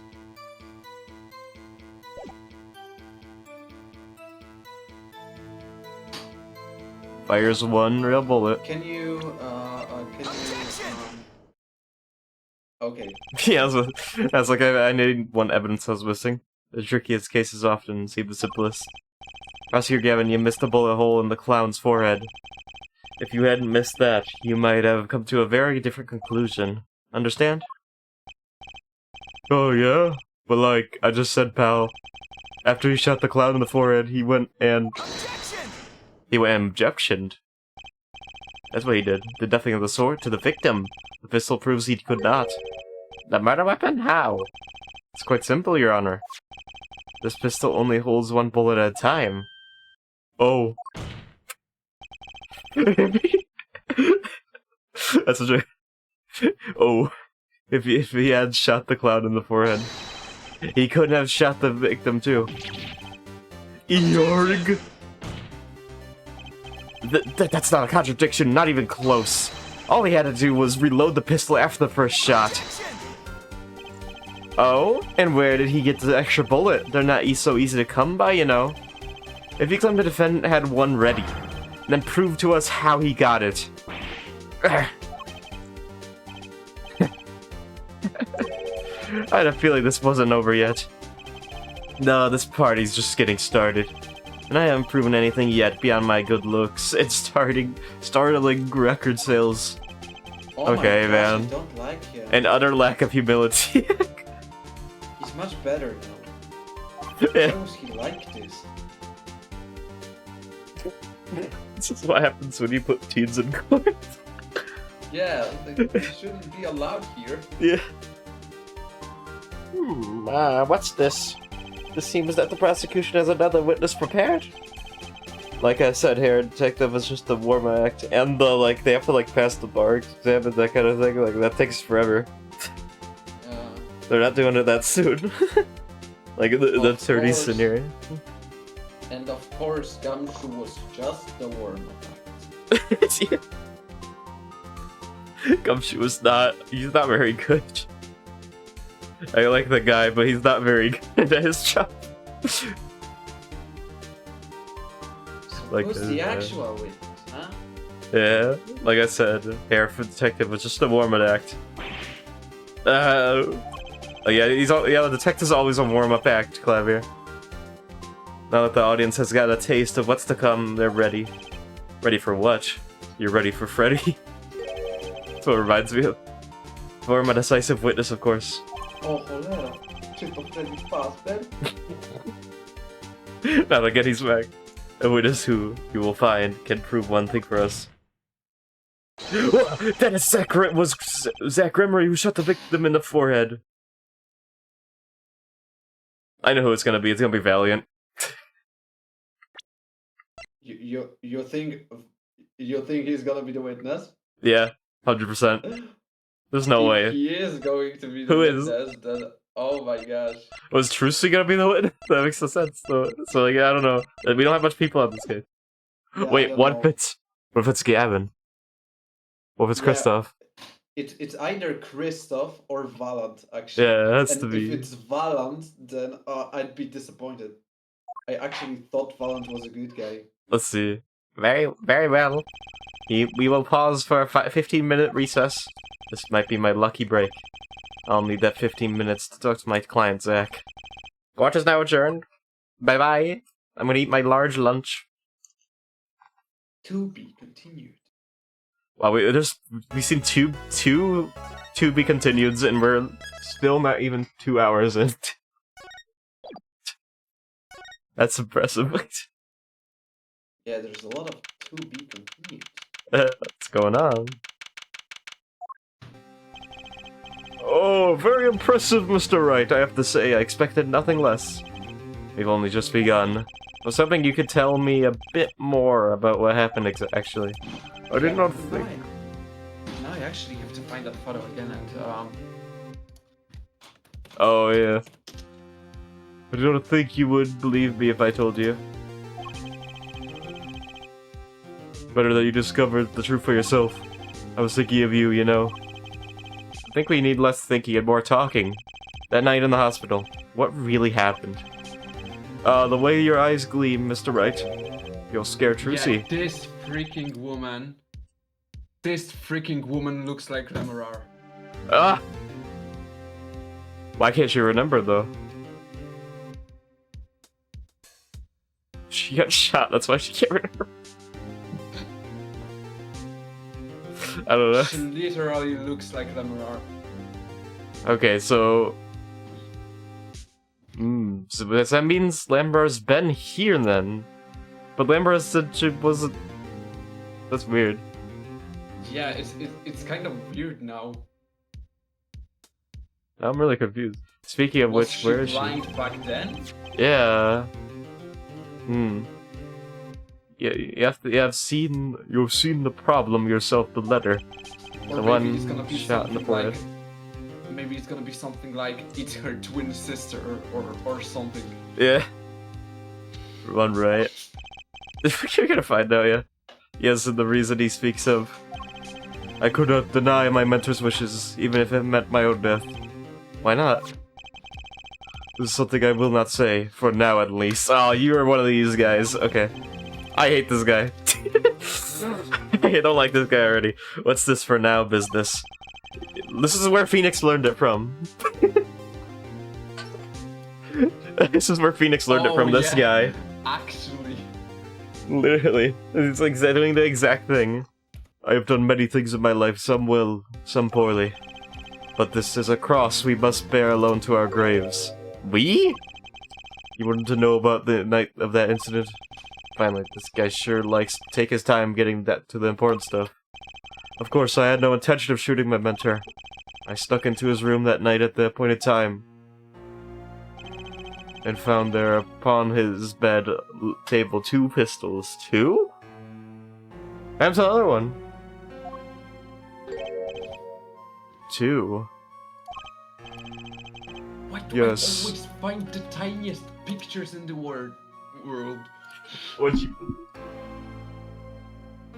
Why are they so tiny? Why you get the tiny pictures again? What is this? Why you get some of this? This is so small. I want to see this. Is this even tinier than the other ones? I don't know, I'm actually gonna see. It looks so small. Honestly, I gotta see this.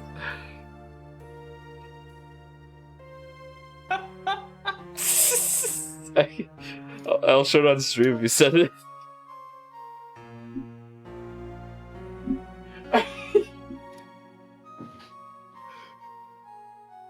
What is this? They are always so small when I download them. Alright, I gotta show how small this is on stream.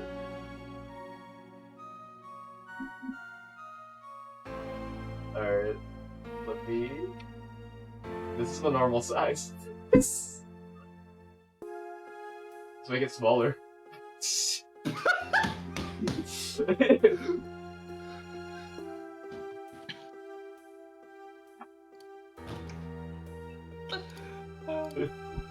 Pretty good. Yes, the one I used on stage. And the one that had been used by my partner, Valiant. Oh. Yeah, and here's a bit bigger and actually much bigger picture of Lemurar. Oh, she's so big! Yeah, she's so big, but why are they so small? I'm trying to compare, but the other one's so tiny. I can barely see. I can't zoom in. You can zoom in the browser. You have to open it in the I browser. have to go all the way to the browser. Yeah. But then it's gonna be so low quality. It's so... yeah. That's what Lemur used to be a part of the group? Seems like it. How did she get blind from that? Oh, I can already see they messed up one of their tricks or something like that. That sounds like what's coming to. Because apparently they don't do stuff anymore. That would make most sense. And the one that had been used by my partner, Valiant. Okay, the second gun was owned by Valiant. Oh, for the Zack and Valiant quick draw thing? My mentor had the look of one sleeping. I stood by his bedside, hearing only the light sound of his breathing. Then I took the pistol into my hand. I cannot deny that my resolve faltered then, for a moment. You faltered? You mean you thought about shooting him? Recall, there was a reason I could not refuse his request. His last such request, though not his first. He's blackmailing you or something, right? So, there were other requests you couldn't refuse before? To be honest, I've not always been steadfast, and I fear I've brought pain upon Trucy. It literally sounds like we're back in Godfather and they talk about the offer you can't refuse. It kinda is like that, it's just like, but it's like magicians. But it's like, this guy's saying he cares about I fear I brought pain upon Trucy. Then why did you just mysteriously vanish? This guy. That's his magical act. Yeah. Vanishing. He'd even like check on his daughter at all. Like I get that he was like trying to hide. Like he still could check on his daughter. He didn't at all. Wait, you just reminded me about it. That's What? literally what they said, that he vanished. Oh. That he, like, did not... They This didn't say guy. that he died. So he might be still alive. Oh no, he definitely is. He's the. You remember the first case? He looked. I think he's that guy in there. He's called Shady here too. That's really weird. It's kinda... This guy... So what's this guy? He's playing cards, poker with Phoenix after that much years though? Why is he doing that? They both went undercover like that. So weird. And wait, yeah, they literally showed a picture of him playing poker with Phoenix. Yeah, they Okay. literally did, yeah. So now it all makes sense, okay. Okay, I'm about to say, that's like confirmed because it did show us them playing poker. Then they're the only people who do that. So what's going on in True Grammary. Yet, in the end, I did not shoot him. Instead, I turned and shot the clown. So then, where'd the other pistol go? I took the pistol I had fired and placed it in my pocket. In your... You still have it? I believe if you examine the bullet in the clown's head, you will find it to be different than the one in my mentor. What were those called again? Rifling marks.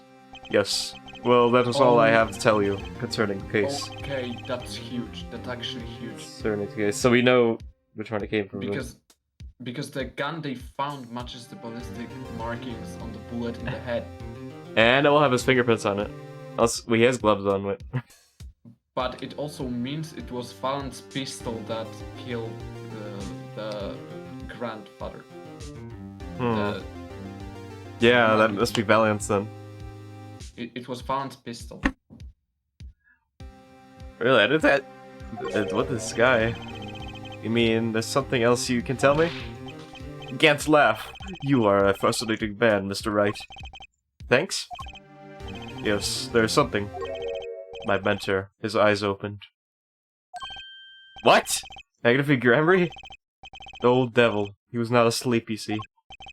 Devil? Of course, the gunshot would have woken him anyway. I don't think these guys like him too much. Well, he doesn't. Called him a devil. What did he do? I mean, like, you know, he called him a devil, like that Oh. girl, the forger, also called someone who ordered the forged evidence a devil. He's Kristoff. He's Kristoff's dad. Who is this? Christoph, I am your father. Yeah. And there we had our last discussion as mentor and pupil. Oh yeah, there's the clown with the bullet in it. It was not a long discussion, maybe 5-10 minutes or so. Wait.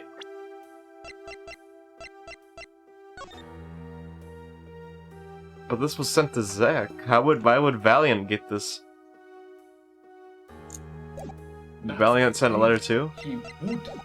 Maybe he found it. Or something. I don't know. Let's just keep on going and find out.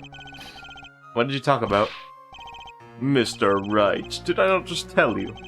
It does not concern this case, mad face. Zack Grammary, he seems pretty steadfast to me, or maybe just stubborn. Mr. Wright, your presence in the courtroom is requested.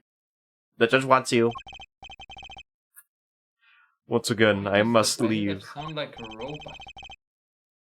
robot. Normal bailiff. Normal bailiff things. Also, the guards are just gone. Right, let's Yeah, back here. there. Yeah, they're even in the new ones, so it's like, what? They're either gone or they're not here yet. Oh, you gotta wait. It's too early for them. 1137, so close to the edit number. Oh. Court is now in session. How do I say that so low? That was very suspenseful.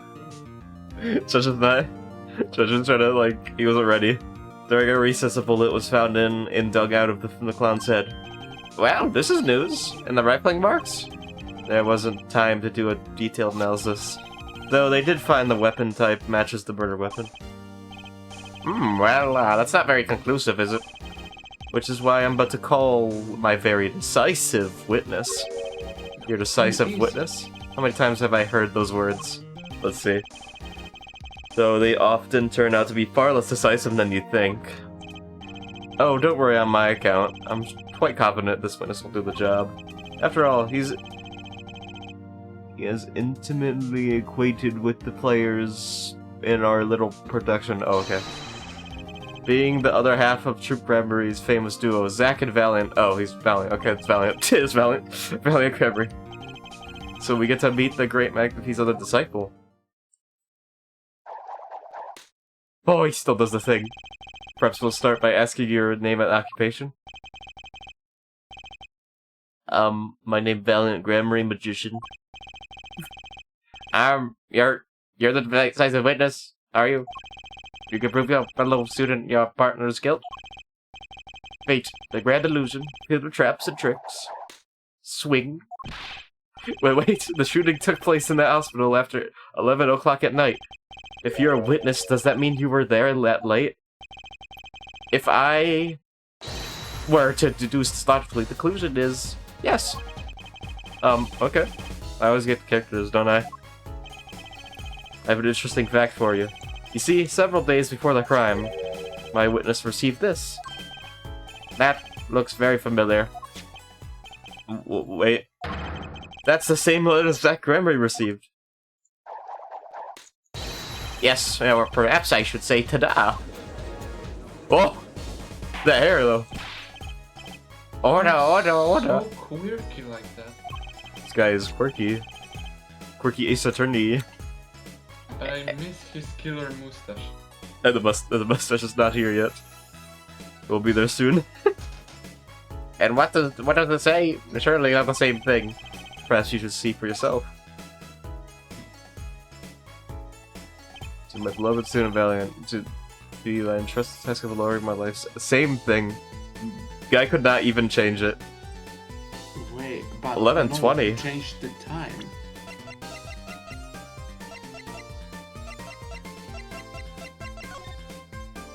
Why though? It sounds like this dude wanted Zack to kill him, and then Valant to find him dead. Yeah, but why? But Zack didn't kill him, so Valant went there and killed him. Hmm. Maybe if Zack didn't, maybe he knew Zack wouldn't do that or something. I don't know. But why would he send a letter to him then? That's weird. It's practically the same. Or accepts this into evidence. It's weird. It's the most unusual. My thoughts too, Judge. Exactly what was going on with you folks. What exactly was your Troop Cranberry? Alright. Troop Cranberry up to? By which you mean... I'm having trouble envisioning a man who would ask his students to kill him. Both of them, no less. Just my opinion here, Judge. But from these letters, I'd say he was coercing them, not asking them. We walked into the magician's path together, and in doing so, share much of our lives. When people are so close, there is a strain, a warping of relations, you might say. Yet this has nothing to do with the case at hand. By which you mean you're not going to tell us, yeah. Which makes me wonder even more about his reason they couldn't refuse. Well, let's get on with the testimony for starters. A defendant, Zack Cranberry, stands accused. Tell us why. Oh, I'll do more than that. For where he walks, the red roses rise, singing hymns to the miracle that is magic. Fascinating. Though I hardly need to remind you that the evidence could just as clearly point to you as a suspect. The letter, the murder weapon, and now the 2 bullets found at the scene. In fact, the only difference seems to be the designated time. As every magician knows, timing is everything. Yes.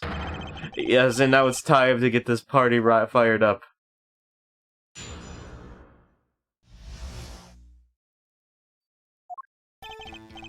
That night, I visited the hotel room at the time Magnifi requested. The smell of gunpowder hung in the room, and my mentor had taken his final bow. I did not imagine my fellow student might have received the same instructions. Yet a deal with the dead is still a deal. That sweet kiss I gave to the clown. Then I informed the doctor and the police. So you're saying it's the opposite. So you were the one who reported the crime. Indeed. I would think. This fact alone would clear my name of suspicion. Let's not jump to any conclusions. Yes, the cross-examination generally comes from the conclusions of this court, like usual.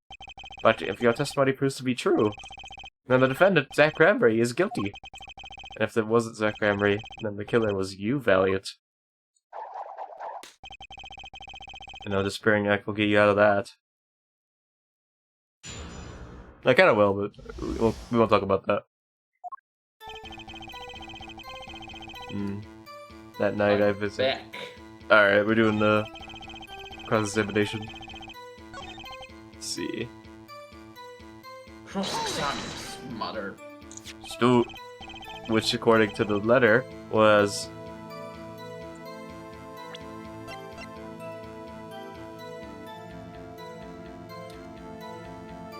this makes no sense. So this guy's saying he got a letter and he came after like around 11:20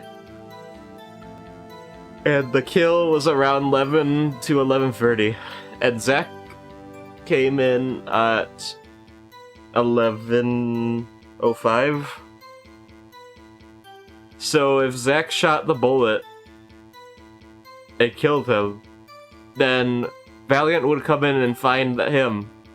And so Valiant wouldn't... Why would Valiant randomly shoot the clown? Doesn't make sense. His story he's doing. Immediate contradiction. Indeed. Indeed. He knows. He knows. In magic, timing is everything. Right. Alright, where's the... I already have the contradiction, let's do this. Consider the illusion of teleportation. If I were to appear on stage before my stunt double has left, how would that look? Why, it would reveal the very secrets of my magic. None of you revealed the very secrets of your magic for all of us, let's move on. You went at the designated time, and what did you see? Okay.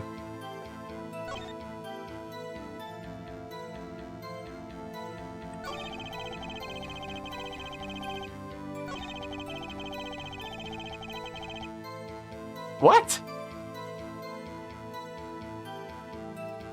Oh, that's your thing. So you're saying... What is this guy doing? He shot the clown because it was like, I had to do the deal. So I shot the clown instead. So, what is this?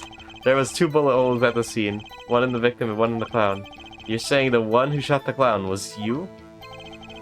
No doubt my partner Zach has said much same thing. Yeah, because whoever didn't shoot the clown committed the murder, yeah. I better dig around here a bit more and see what I can turn up. Mr. Valiant, let me ask you about something concerning the crime scene, namely. Ooh, good question. The location would be nice. Okay.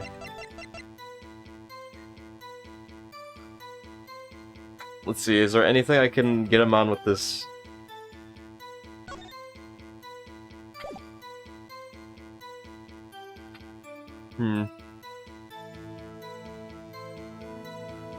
So this is the one that was used to kill the victim, so then where'd the other gun go? So either the number of pistols... Well, he's gonna say 2, obviously. But that might... Oh, might catch him in a lie there. So, location of the pistol. That... That one could be useful, the bullet in the pistol. That one's not useful at all. Wait. Didn't I receive the bullet? No, I didn't. Okay. That one's useless. What are you thinking? I'm stuck between these two. I would ask the number of pistols. Number, yeah, because he might get this wrong. How many pistols were there when he entered the room? By which you mean what, precisely? Oh, you trying to trying to see if I know, don't you? 2 pistols were used in the Zach and Valiant quick draw shoot 'em, correct? One for each of you. You are well informed yet. Only one of my old friends sat in the hospital room that night. What? What did Zach tell me back Means in the that lobby? there was one pistol. Oh, So you he's got not him. lying on this one. Got No, him. no, no. He's not lying. Wait, what? Zach said he took one pistol. So there was only one left. Oh. Because I had So no he's not attention. lying on this one.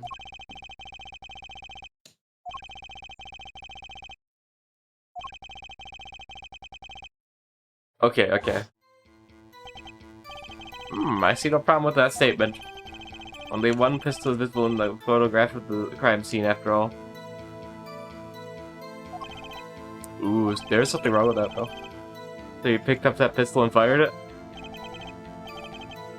Indeed I did. Alakazam, Alakazam, and Alakabam. Okay. Is the number of pistols really important? Yes. Number of pistols is quite important, Your Honor. Very well. Please add this detail to your testimony. What can I do but obey? Swing. Only one pistol.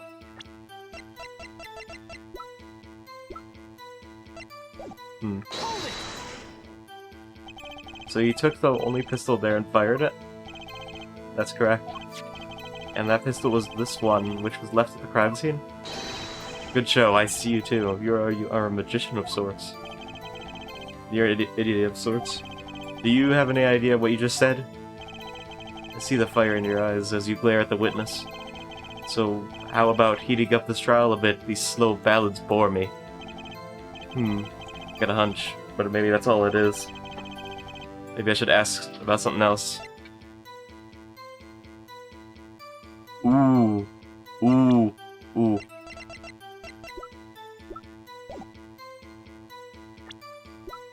I have an idea. Location. Where exactly was the pistol when you entered the room? On top of a small bedside table it was.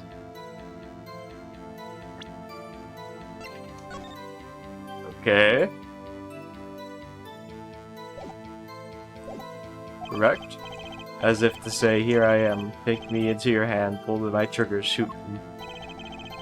The victim clearly wanted to be shot. But why? Perhaps he wanted to go out with a bang. Okay, clever. Yeah, we will never hear the truth from his lips, so all we can do is guess. Is the location of the pistol all that important? Yes. Without a murder weapon, there would be no murder. It's very important, Your Honor. Very well. Please add this detail to that testimony. What can I do but obey? Alright.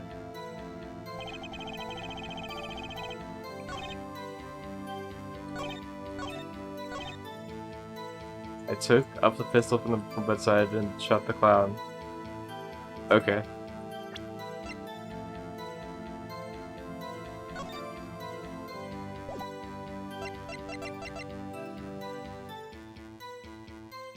Where was this one found?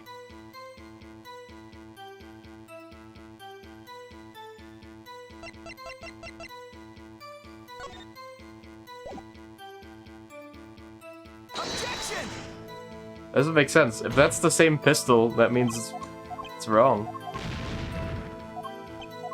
Because we don't have two.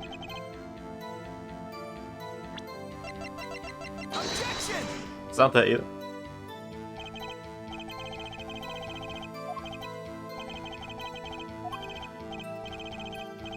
Okay, just maybe for this.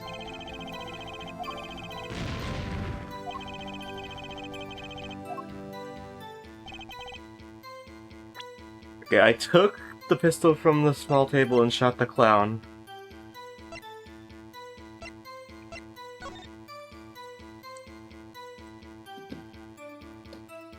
Oh, look at this. What's up? Look at it says it seems like Fate's clock will make me wait a little longer.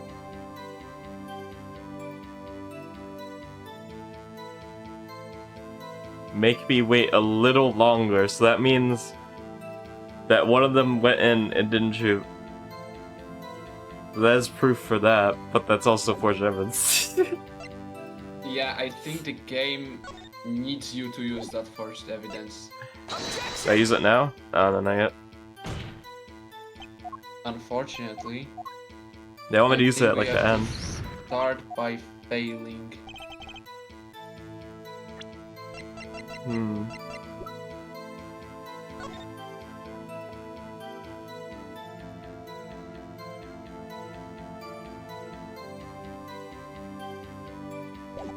Okay, so that's 120. That's the wrong one. It's 105. That's 120.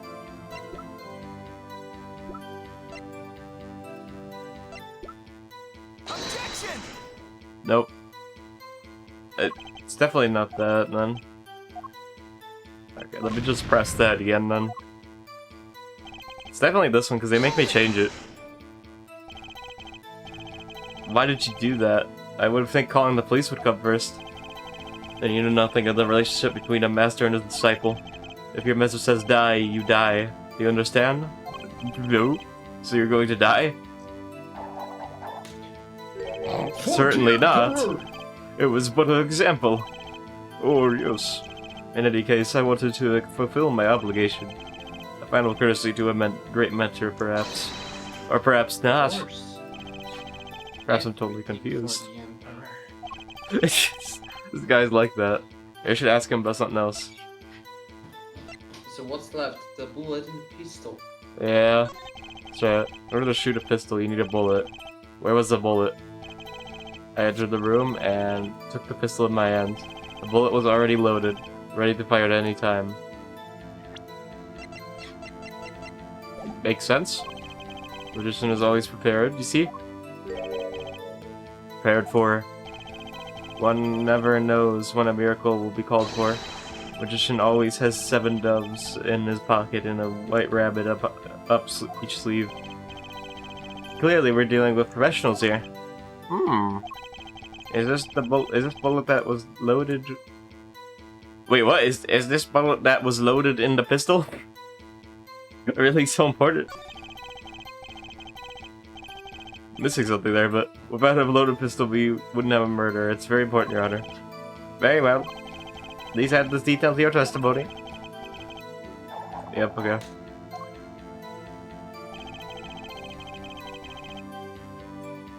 The pistol...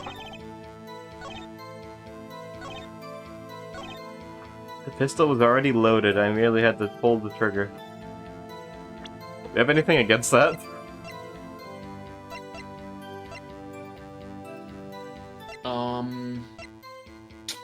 The pistol was already loaded. God, mother hacking. Damn.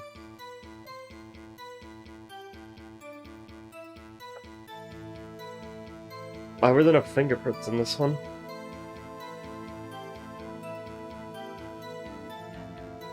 They tell you there's no fingerprints. They all have gloves. They all have gloves, that's why.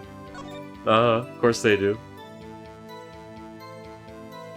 The like few people that wear gloves all around, apparently. And also wear the same exact clothes from 7 years ago. Already a gun which you can shoot, okay. That's the magician's life.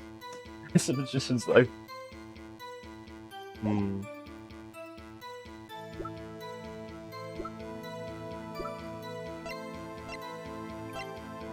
I don't think it's this one's... I think it must be the 2 pistols one. Pistol's already loaded, so that doesn't make sense. Why weren't the victim's fingerprints on it? You should know that we, Group Grammar, are capable of many things. One of these being the levitation of iron balls without touching them. What does that mean? There's no magic involved here. The shooter was just methodical, is all. He simply wiped everything of fingerprints. That's not true. What? Can't really do with fingerprints that weren't there. What is it? So that's the explanation? I thought it was just they had gloves. Maybe I should ask about... It's gotta be a number. Also, I'm missing evidence. Oh yeah, and this one makes a flashback go back, so...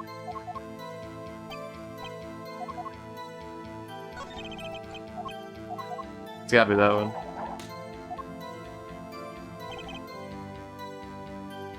That one pistol was in the hospital room that night. I shot the clown.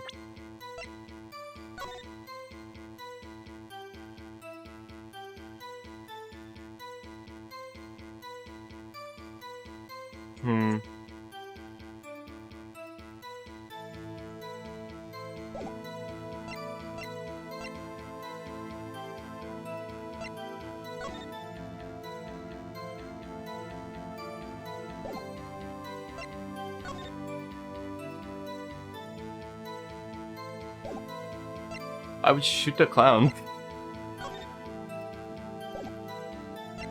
Okay.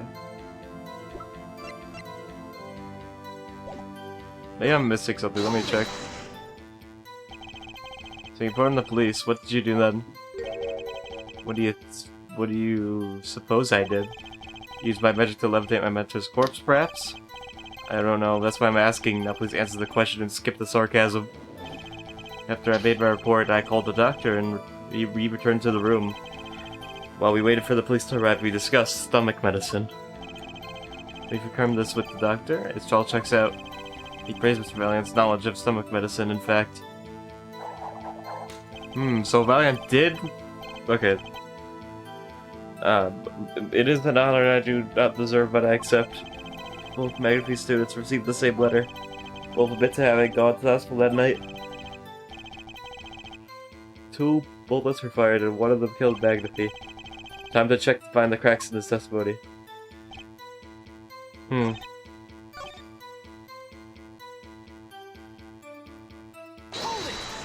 kinda have a feeling Let's bring us back to this reason neither you could refuse. that it's actually gonna end up with us finding out that none of them killed him. Yes, that's done. It was Christoph. So it does, and my partner, he did not refuse. Magnifi wrote the same thing to you. Why could you refuse if Zack couldn't? Because I have a will of steel, of course. I also do this trick where I bend steel bars, so perhaps steel isn't all so strong. So which is it? Mind if I continue? Oh, so that was useless.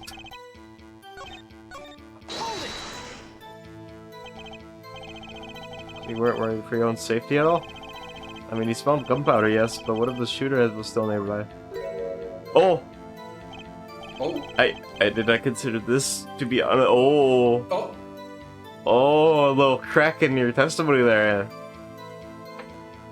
Something's wrong there. It's forbidden for a magician to have a good imagination. Oh, really? Is magic all about illusions and imagination? How about this? You were the shooter, which is why you weren't free. Now you are the one imagining. Oh, why are you getting nervous about that? It's forbidden for a lawyer to have a good imagination. I might as well refrain from pausing suspiciously before responding. My forbidden imagination is starting to imagine things.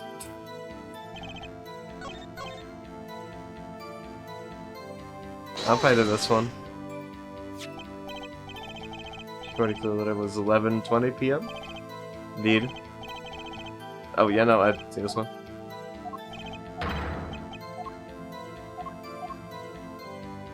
So it is this one, but what would it be?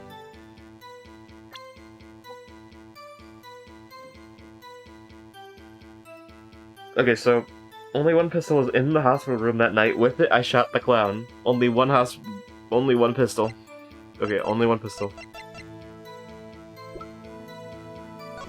Only one hospital.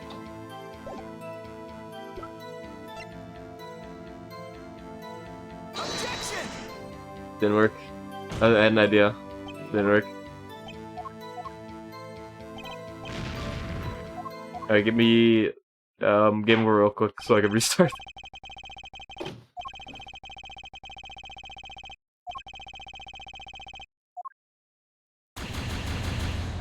Hey, Judge, you wanna know something that I have? I have a little, secret power that I can do. By, widening back time, I can make it not guilty.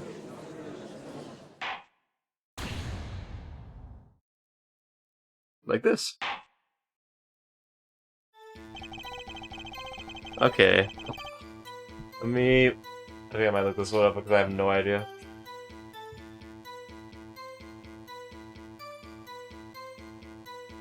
We on case 4.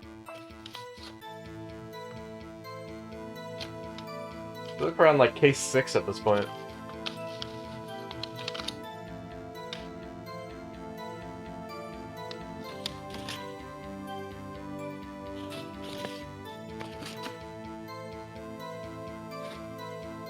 What is this?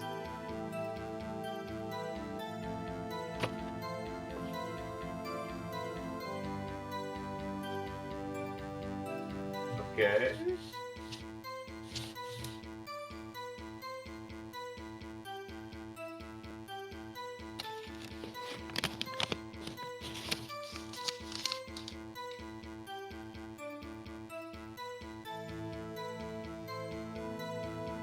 Okay, the number of pistols.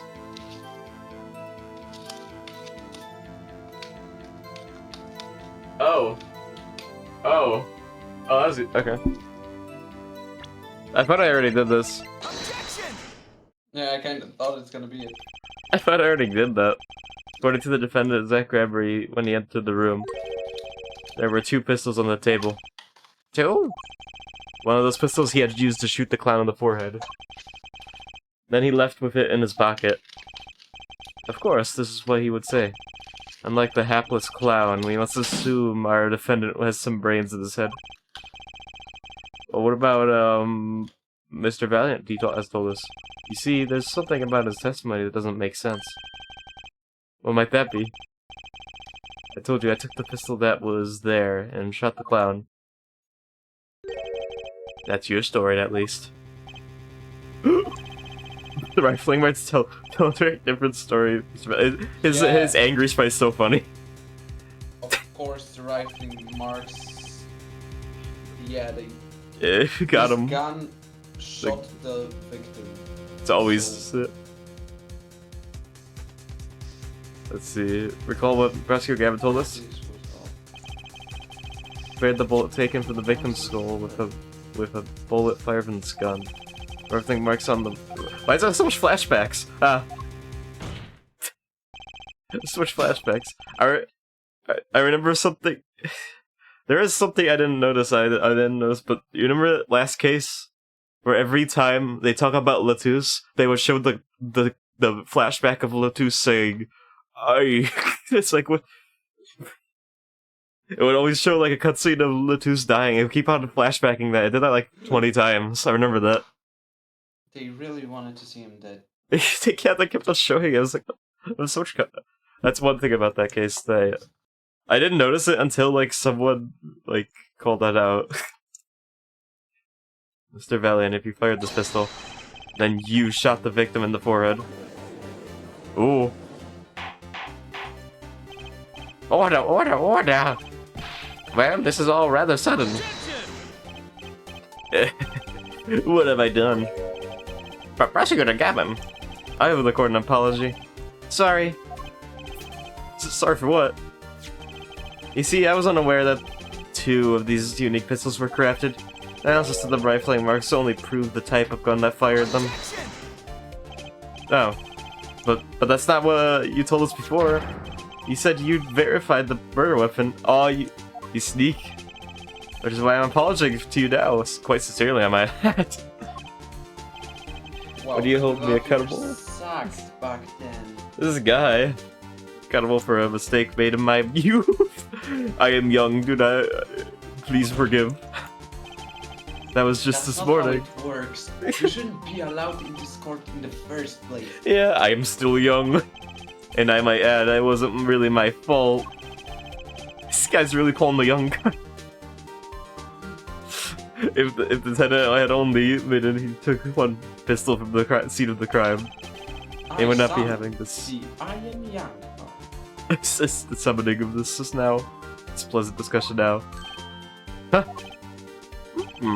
Valiant Grammary. Yes, Your Honor. I'm going to suplex you. you were presented to this court as a decisive witness. I was just joking, but you have proven to be more decisive than decisive. Divisive. Divisive. Okay, about to say. You'll see in time. It's like when it's like this one trial with von Karma that he basically starts with saying decisive witness, decisive evidence. Decisive. Everything is decisive. Yeah, in von Karma's thing, everything was decisive. They love the word decisive in this game.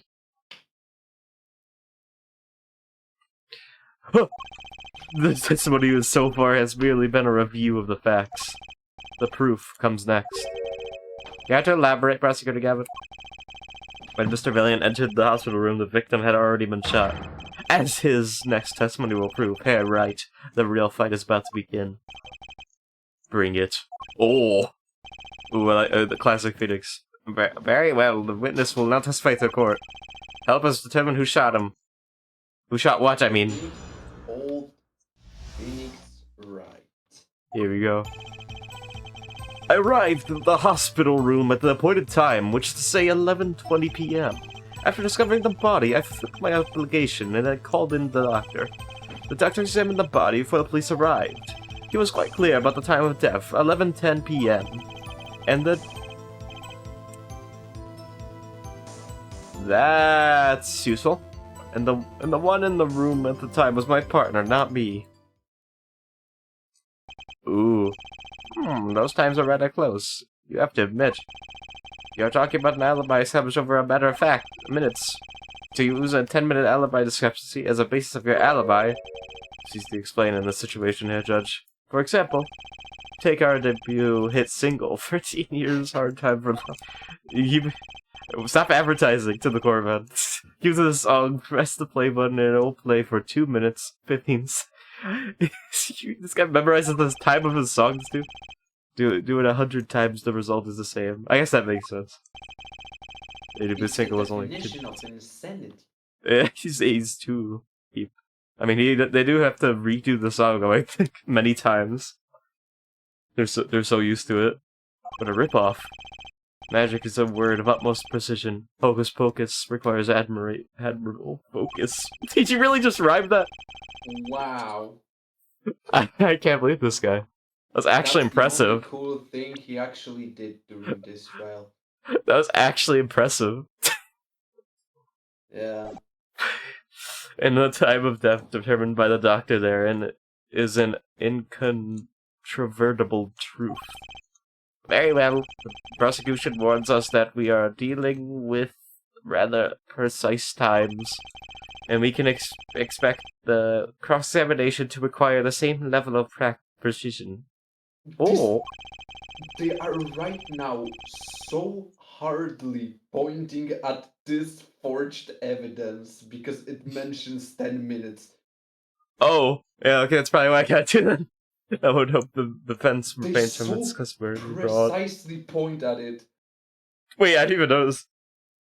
They like keep on talking about precision, the time. They mention 10 minutes 2 times. Does he know? Do they know? It seems like they literally know about the forged evidence. They're baiting Phoenix. To use this. Yeah, actually. I would hope the defense refrains from its customarily broad, sweeping accusations. At least we blur the focus this case so clearly demands. Point taken. Baseless remarks will result in a penalty. Carry on, Mr. Wright. Carry on, Wright.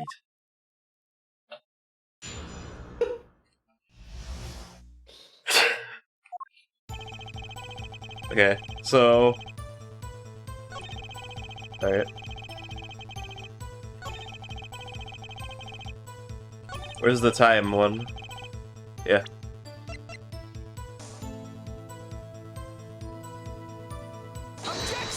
Well, I mean, they're unsure.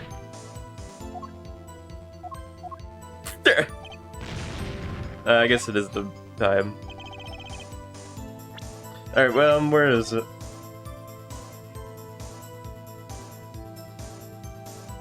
Only 10 swift minutes remain. Objection!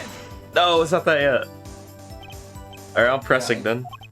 I think we have to do some more preparation.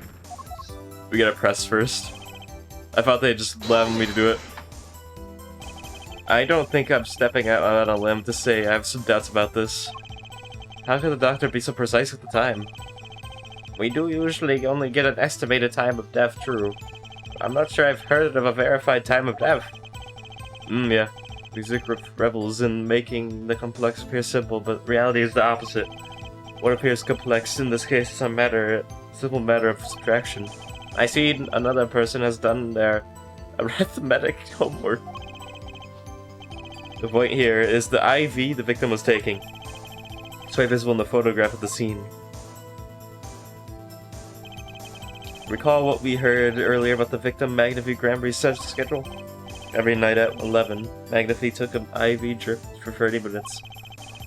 I can see the IV bag right there, yes. Now look a little closer. Follow the tube down from the bag to the end. Okay. Oh, it's taken out. Ah, the needle's been removed. Exactly, Judge. Listly, it fell out when he was shot. That would seem to be the case. When the needle comes out, the IV no longer drips. Ah, you could just measure the remaining IV liquid. Precisely.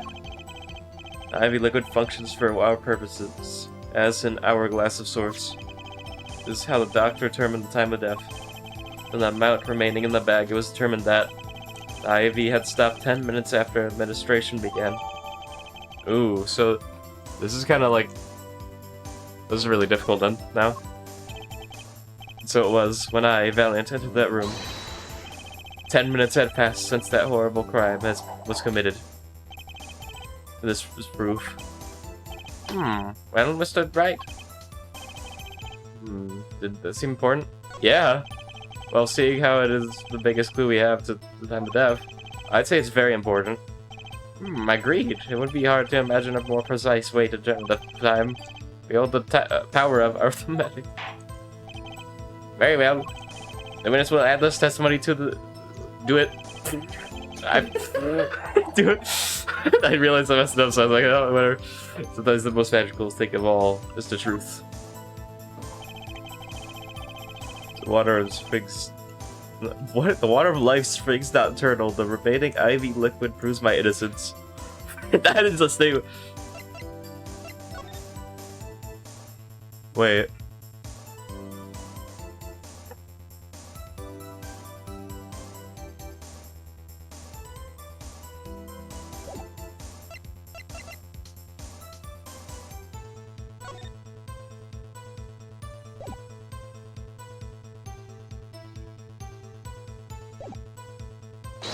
Hold that. Did you notice the IV yourself by chance? When first I entered that room, the stench of gunpowder assailed me. Next, the mark of death upon my mentor's forehead. And then, his left arm did I spy a rose, drooping and wilted, that swore into the discarded IV needle. What is this guy? Knocked the vein by the force of the shot. Luckily for you, if the IV had not been there, why, you might be a suspect. Undoubtedly so. I might say it's thanks to my lucky color. Your lucky color? Indeed. Even today I wear it proudly upon my suspect self. For it always without fail brings me luck. Why, when Zack and Valiant won their first Magician's Grand Prix, yes, the very one held in by the Association of International Magicians, I was adorned in this attire then too, and our trophy, a bust. Ah, what a day that was. Groan, this is one trip down memory lane no one needs. My lucky color, yes indeed, and that IV too. I say, I think 'twas huge, especially for me, Valiant. What's this guy? That does seem to be the case indeed. Well, Mr. Wright, any thoughts on this testimony? Sure looks happy with himself. Okay, how about this lucky color testimony?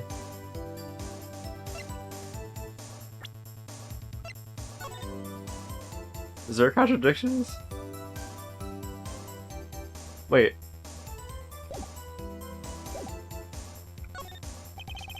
Certainly sounds like your lucky colors brought you plenty of luck. But not this time. Mr. Valiant, your lucky colors betrayed you. Yeah. I'm afraid you lost me. You messed up. You messed up bad, Your Honor. The witness's testimony just now clearly contradicts the evidence. What? Please recall my warning at the beginning of this cross-examination, Mr. Wright. Baseless accusations will be duly penalized. I do hope this latest accusation is well-based. Don't worry, I've got all your bases right here. Very well, let's hear the defense's claim. Let's go. Where's your evidence that contradicts what Valiant told us? Says lucky color, look at the color of that. It's like orange. What is orange? He said the needle was his lucky color. It's orange, he's not orange. This.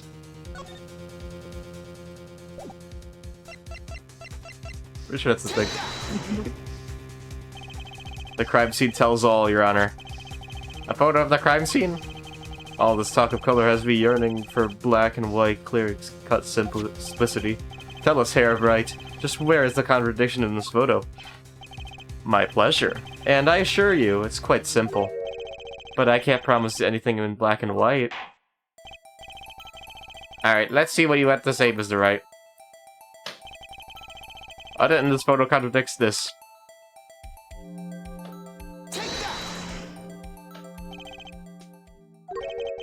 Contrary to Mr. Wright's promises, this seems pretty black and white to me.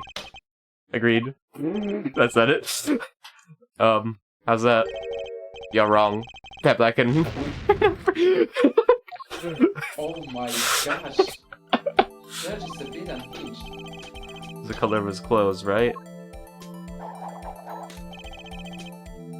What contradicts that? So... Yellow.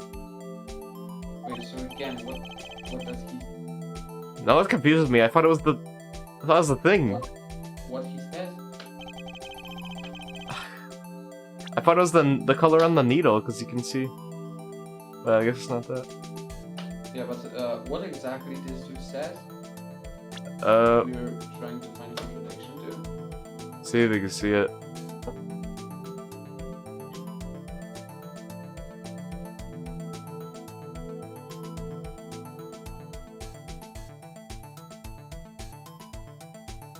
Oh, he's saying the IV bag looked like it.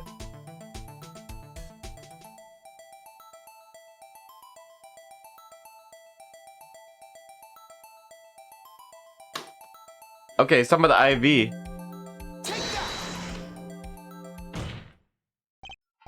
Valiant Grammary, let's get one thing straight about your lucky color. It's yellow, yes? Kind of takes the mystery out of it, but yes. Something wrong with yellow, Mr. Wright? Yes, there is. I hate it. I don't like yellow. That's all I want to say. Decisively wrong, in fact. Nice. Taking a look at the photo of the crime scene. What's this? Confusion, doubt, tell us, what do your elderly eyes spy? Even my elderly eyes can see the problem here, Mr. Valiant. Look at the IV bag. What is this? What? Foul mag... ink. It would be hard to call the IV liquid yellow. And I'm afraid no magic was involved in the taking of this photograph. Unless he's colorblind. No. Oh. Put the rabbits away. Order. Yeah, you should say his color. What does it mean? This is some kind of mistake. Yes, Prosecutor Gavin. Y'all witness his mistake. Huh? The greener they are, the harder they fall. I suppose there's no substitute for experiences. Valiant Grammary, as you remind us several times, your lucky color is yellow, but the ivy is clearly not. Well, this contradiction can mean only one thing. Oh. And to think, you almost had me. Huh? I see your true colors now, Ace Attorney Phoenix Wright. Something you'd like to tell us, Prosecutor Gavin? Oh. As far as this court can tell, the witness's testimony does contradict evidence. Yeah, it's a contradiction. Well, then I shall be pleased to hand right back it to Mr. Wright. How do you mean? How? Because the witness has made no mistakes. I agree at a glance the IV liquid does appear a sort of greenish yellow. But I assure you the liquid itself is quite yellow. Yellow liquid? How can you say that? As far as I can tell from this photo, it's green. Yes, but what color is the IV bag itself? The bag? It's blue. You mean the plastic bag on the hook? It looks like I want to say light blue. Precisely, figure it out yet? Put a yellow liquid in a blue bag and you get green.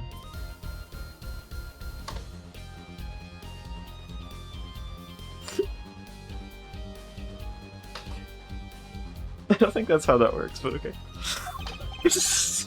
I don't think it turns a bright colored green if you do that. And this incidentally is the liquid's true color. Oh wait. Little spider falling down. Okay, there you go. This incidentally is the liquid's true color. I see! The explanation does have the ring of truth to it. Objection! Oh? As I thought. There's no substitute for experience, Prosecutor Gavin. What? You may tell a good tale, but you've just proven something rather grave, for you that is. Grave? This liquid in the IV is yellow, yes. But how did this witness know that? Yeah, oh. That's true. That's what I was about to say. That's quite unnatural when you think about it. You did think about that, didn't you? Ah! Earth! Your Honor, the defense requests an explanation from the witness. At the scene of the crime, the IV liquid appears to be green. So let me ask, how did the witness know the IV liquid was actually yellow? Oh! Alakazoo! Oh, the classic. Order, order, order! Mr. Wright, you will explain this at once. The witness clearly knew the color of the IV liquid, so I'm sure it means something, but what? I can think of only one possibility, Your Honor. The witness, Valiant Grammary, has testified that the IV liquid was yellow because... Seen it before. From the facts before us, the answer is clear. The witness knew that the IV liquid is yellow. Why? Because he'd seen it before. But not inside the blue bag we see in the photo. He saw the liquid by itself in a clear, colorless bag. I suppose he would have had to, but I'm still not clear as to what this all means. Ask yourself, why would he know if he didn't work in that hospital? That's where you'll find your meaning, Your Honor. I'm afraid I find nothing, so what if he knew the IV liquid's color? Leave the getting excited over absolutely nothing to our teeny bopper fans, yeah? The IV liquid is the only evidence proving the time of death. A 30-minute hourglass and of 20 minutes worth of sand remaining. Your claim, Prosecutor Gavin. I remembered it well. However, there's a critical difference between an hourglass and an IV bag. Wait, I know! An hourglass uses sand, but an IV bag uses liquid. I'm right? As much as it pains me to say this, Your Honor, no. Like the sands through an hourglass, IV liquid enters the patient's body, at which point, like magic, it disappears. However, Phoenix, I miss. he's back. What if the amount of IV liquid had increased? You couldn't tell, could you? After all, there's no way of knowing how much went in. Let me get this straight. Hey, right. You're saying the witness watered down the witness's... Water down the witness's IV bed. The victim's IV bag.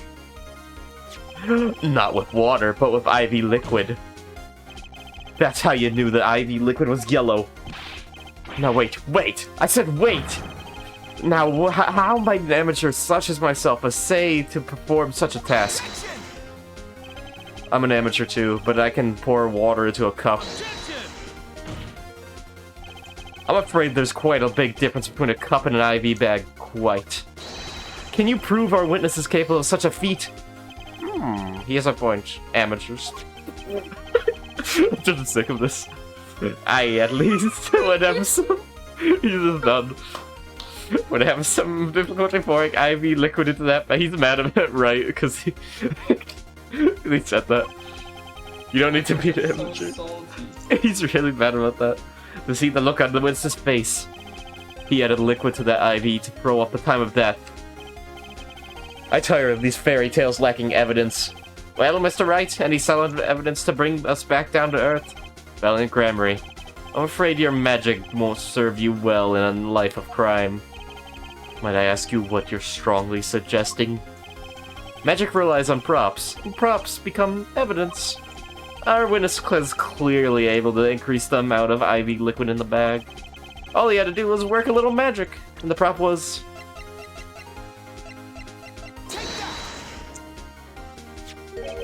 the victim's syringe? It's the perfect prop for the magically increasing IV trick, and easy enough for an amateur to use. What kind of evidence is that? The syringe is clean, not a single trace of liquid in it.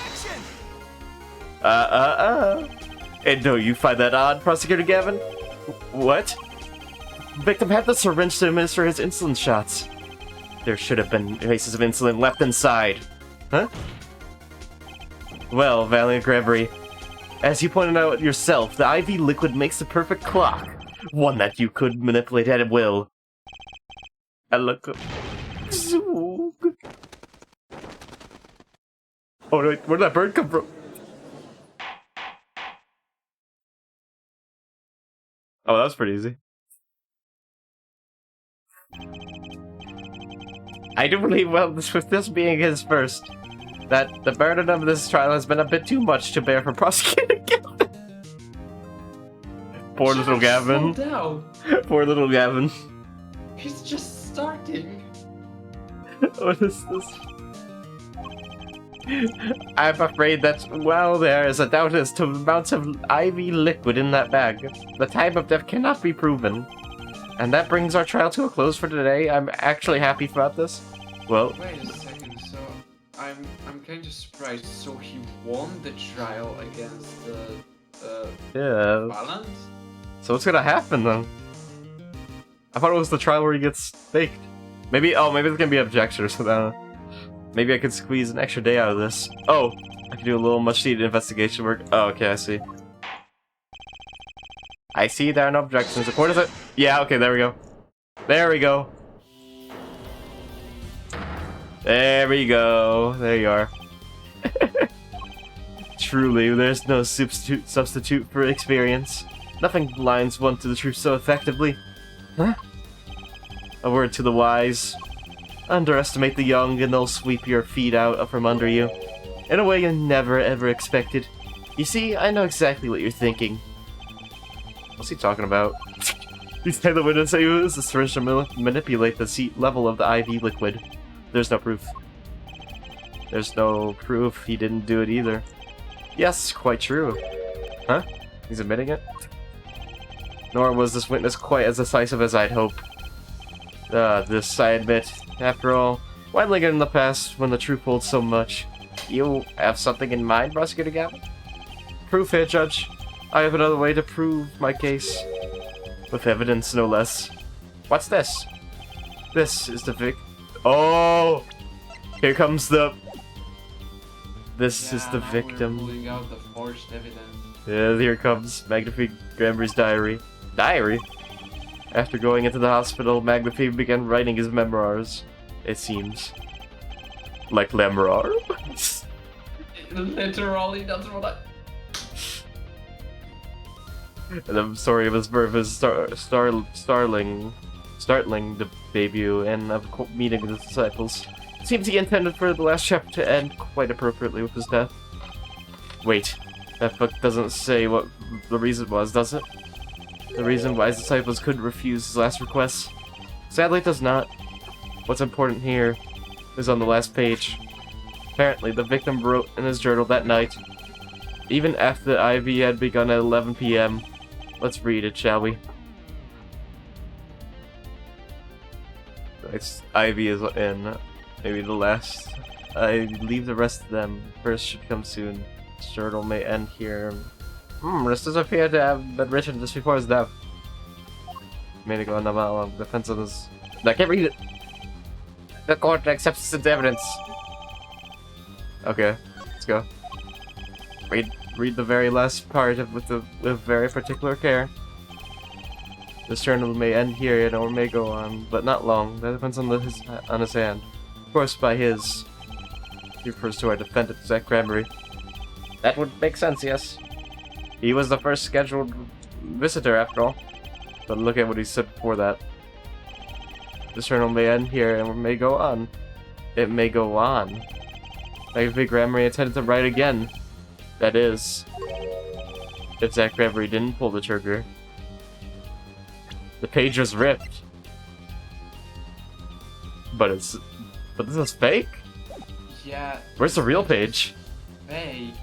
So we're gonna use the argument that he actually did write the page and we're gonna pull this out and it's gonna be the forged evidence. Is what Yeah. I bet.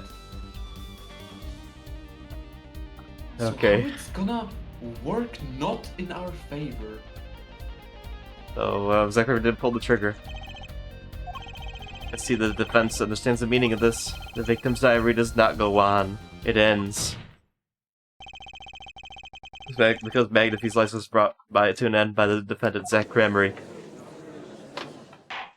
Wait a second. Whoa. Trucy brought you this page, right? Yeah. Like the way she brought Apollo this card in the first trial. Who's forging this evidence? She's always the one bringing the forged evidence. Is she working for Does Kristoff? she know that it's forged? What is this? I don't know. Well, Phoenix knows it. But not this time. Order, Prosecutor Gavin. Are you certain that Magnifique Cranberry wrote this? There's no mistaking his handwriting. Well, this does seem to be significant. According to this, Magnifique did intend to continue his journal. Yet, if his diary ended here, which plainly it did, then the one who pulled the trigger was the visitor, Zach Cranberry. Well, how do you like me now, Hair Right? Still too green for your taste, He's right about the diary being pretty clear. I find it hard to believe that he'd overlook such an obvious problem with his precious evidence. Well, Mr. Wright, the witness's testimony we heard was lacking, but put together with this evidence seems quite sufficient for our case. Oh no, I hate where this is Oh, going. here we go. I hate that I don't know where this is going. I mean, we know he's gonna get immediately pulled out. If this diary is accepted like this, the trial's over. Well, maybe not immediately. Maybe it's time for me to show some. If I show the fake evidence. I could say no need and the timeline would be changed completely.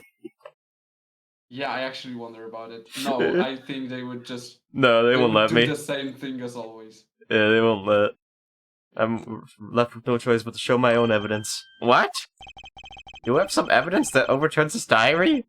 It's not too late to rethink this and avoid more embarrassment. Oh! Do you know? Do you know? I think he knows. Very well, please show us your evidence, Mr. Wright. Incidentally, don't even think of showing us this diary I've shown in this court. Huh? Now that we've come this far, I hope you have something a little more decisive. Show us evidence that proves the victim continued writing his diary. Alright, I'd be happy to. Decisive evidence proving that the diary didn't end up there is only one thing to show. Oh no. Here we go. He knows too. There's no way he would say it like that. Cause chaos. First, take a close look at this diary. Note that a page has been clearly ripped out. What's this? I hadn't noticed that at all. That's why we're still here talking about this. As it just so happens, I have here what I believe to be the missing page. And look, I don't believe it! Looking at this page, it's hard to imagine that the first visitor that night shot Magnifique Grammary. That's the defense's position. Well, wait! Let me see that.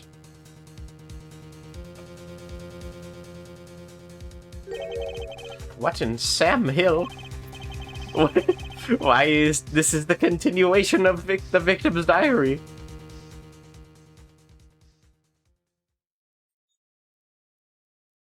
Oh, he's not looking... Clavier isn't looking surprised. Yeah, Clavier is too calm about it. He definitely knows. I'm 100% at this point. Note that the torn edge of the page. It's a perfect match with the torn remains of the last page in Magpie's diary. Quite remarkable. Would you care to explain what all this means, Herr Attorney? The diary continued after his first visitor came, which means that the victim was still alive after Zach Cranberry left, leaving no one to take his life but the second visitor. Valiant Grammary. Ooh. Ooh. What, telling the truth, theme is coming back. The handwriting, too, matches that on the other pages. This is, without a doubt, the genuine article. Order, order, order!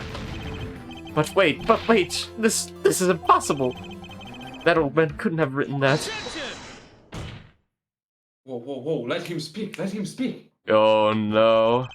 Finally. Just say something. Oh! Oh no! You just couldn't resist, could you, Hair Ice?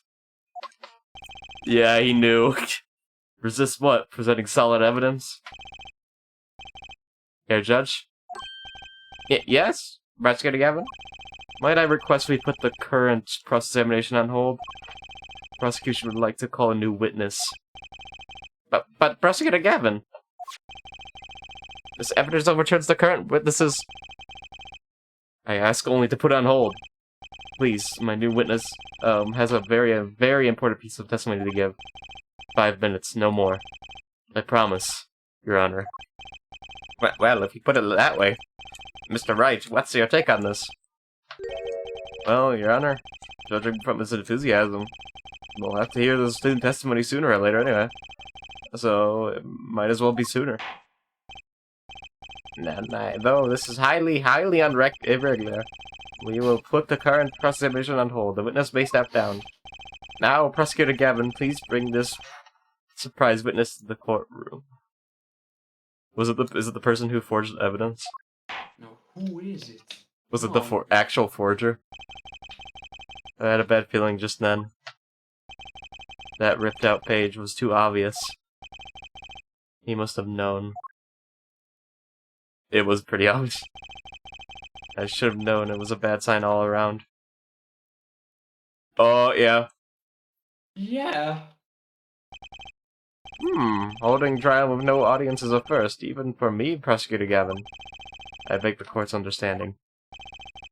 But I had to make a judiciary deal with the witness to secure his testimony. A judiciary deal? The details of his testimony may have some legal ramifications, shall we say. I thought it is best to contain the information to this room. Very well. And you are the witness, I gather?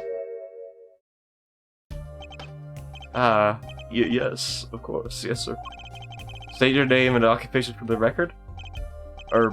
My name's Drew Bishop. I'm a painter. A painter? And you are somewhat related to this case? No, well, no, not per se. I have one simple question for this witness. This is probably the most believable voice of Drew you've made. What is this? No. No. Mr. Misham, was it? Do you know what this is? Oh, yes. I know it well. Oh, no. How's that possible? Have you seen this diary page somewhere before? Oh, yeah. I mean, I made it. What? You made it? Yes, you might call it one of my works. The prosecutor's office received a tip-off yesterday. Legal evidence has been prepared for the trial of Zach Grammery. Illegal evidence? I initiated an investigation and found this witness. A painter to the world at large, Drew Bishop has another side, you might say. He is skilled in making perfect reproductions of certain things. Forgeries, in other words. Forgeries? Well, so we are to understand that this page here is a fake. Prepared by a certain defense attorney. Hold it! I didn't prepare this evidence. The attorney speaks. Something about this page, I presume? But what is he saying? It makes no sense. After all, it was you who presented this evidence to us, Phoenix Wright. Witness, Mr. Bishop, was it? Who requested this forgery? Who was your client? That... I don't know. What? Most of my clients prefer to remain anonymous, even to me. I mean the items they want and receive my payment, as they accepted my contact with them. But there's no proof this is a fake. It's a fake. It's a Phoenix. Huh? To avoid just this sort of problem, I always put a special mark on my works. I can say without a doubt, this is mine. What's your special mark?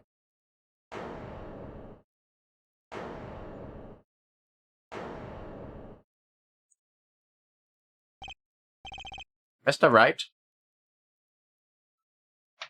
Oh, why though? You have presented illegal evidence to this court. My court! I'm going to, like, actually boot you out far away. It was careless of me. That's all I can say. Oh, old boy. Here. What's this? I don't know. I just got it over there in the hall. They told me to give it to the old boy in the blue suit with the spiky ear. They said it was really important. It was all a trap. A fatal trap. Mr. Wright. Yes? Do you have an explanation for yourself? If I did, would the court hear it? Probably not. Forging evidence is a serious crime, and presenting it in court is a serious mistake. A fatal mistake for an attorney. Fatal, too, perhaps for your client, I fear. What? Your attorney messes up and you get your client's just gone. Tell me, what kind of defendant relies on forged evidence? The answer is quite clear. A guilty one. Oh. Your Honor? Wait. I understand that presenting forged evidence in court is a serious crime, but you cannot hold my client responsible for the actions I undertook as an individual. I am sorry, Mr. Wright.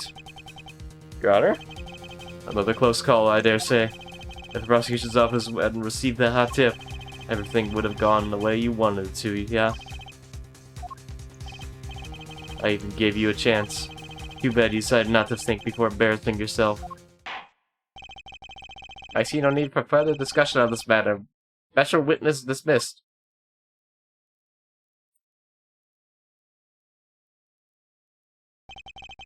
Mr. Attorney? Yes? Could I ask your name? Huh? Phoenix Wright. Mr. Wright. I have seen and studied many people, but none like you. I'll remember you, Mr. Wright. That's creepy. Okay, yeah, we lose. Okay. Oh, I deeply regret having to declare a verdict in this way. This trial is over. You had the right to find a new attorney and make an appeal. However, this court must... Oh, Your Honor?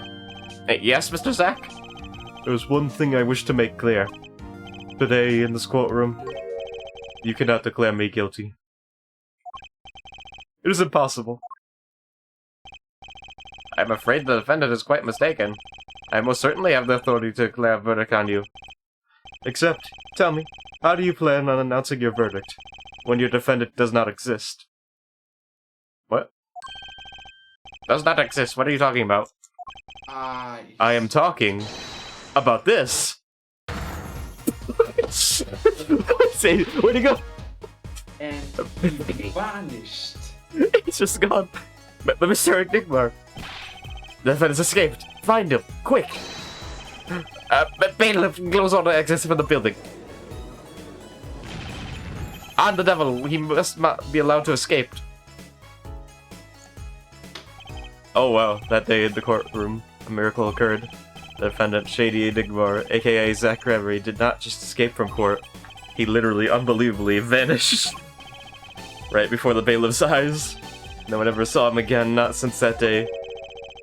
It was Zach Reverie miracle.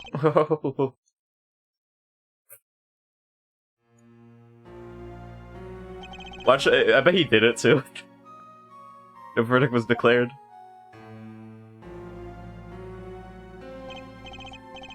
After all, the defendant didn't exist. Hey, he's just gone. That's how it happened. The trial of magician Zach Emery vanished along with him for all eternity. The mysteries that remained behind were all solved, however, but not until 7 years later. Oh, perfect time to stop, because we went over 3 hours. Yeah. There's the time travel arc. And then we're going, well, oh, wow, yeah, okay, we're gonna go even farther in time. That's the even further time travel arc next time, the Mason system. What is the Mason system? That's what we're gonna see next. What is going on? Get ready for Tuesday for the Mason system. Yeah, we just gotta see what the Mason system is. We turn off that. The numbers. That was ridiculous. What do they mean? We're gonna find out. Yeah, okay, yeah, we got the Mason system, and then there's the last trial after that. So time travel, even more time travel, and then that. A lot of time traveling going on.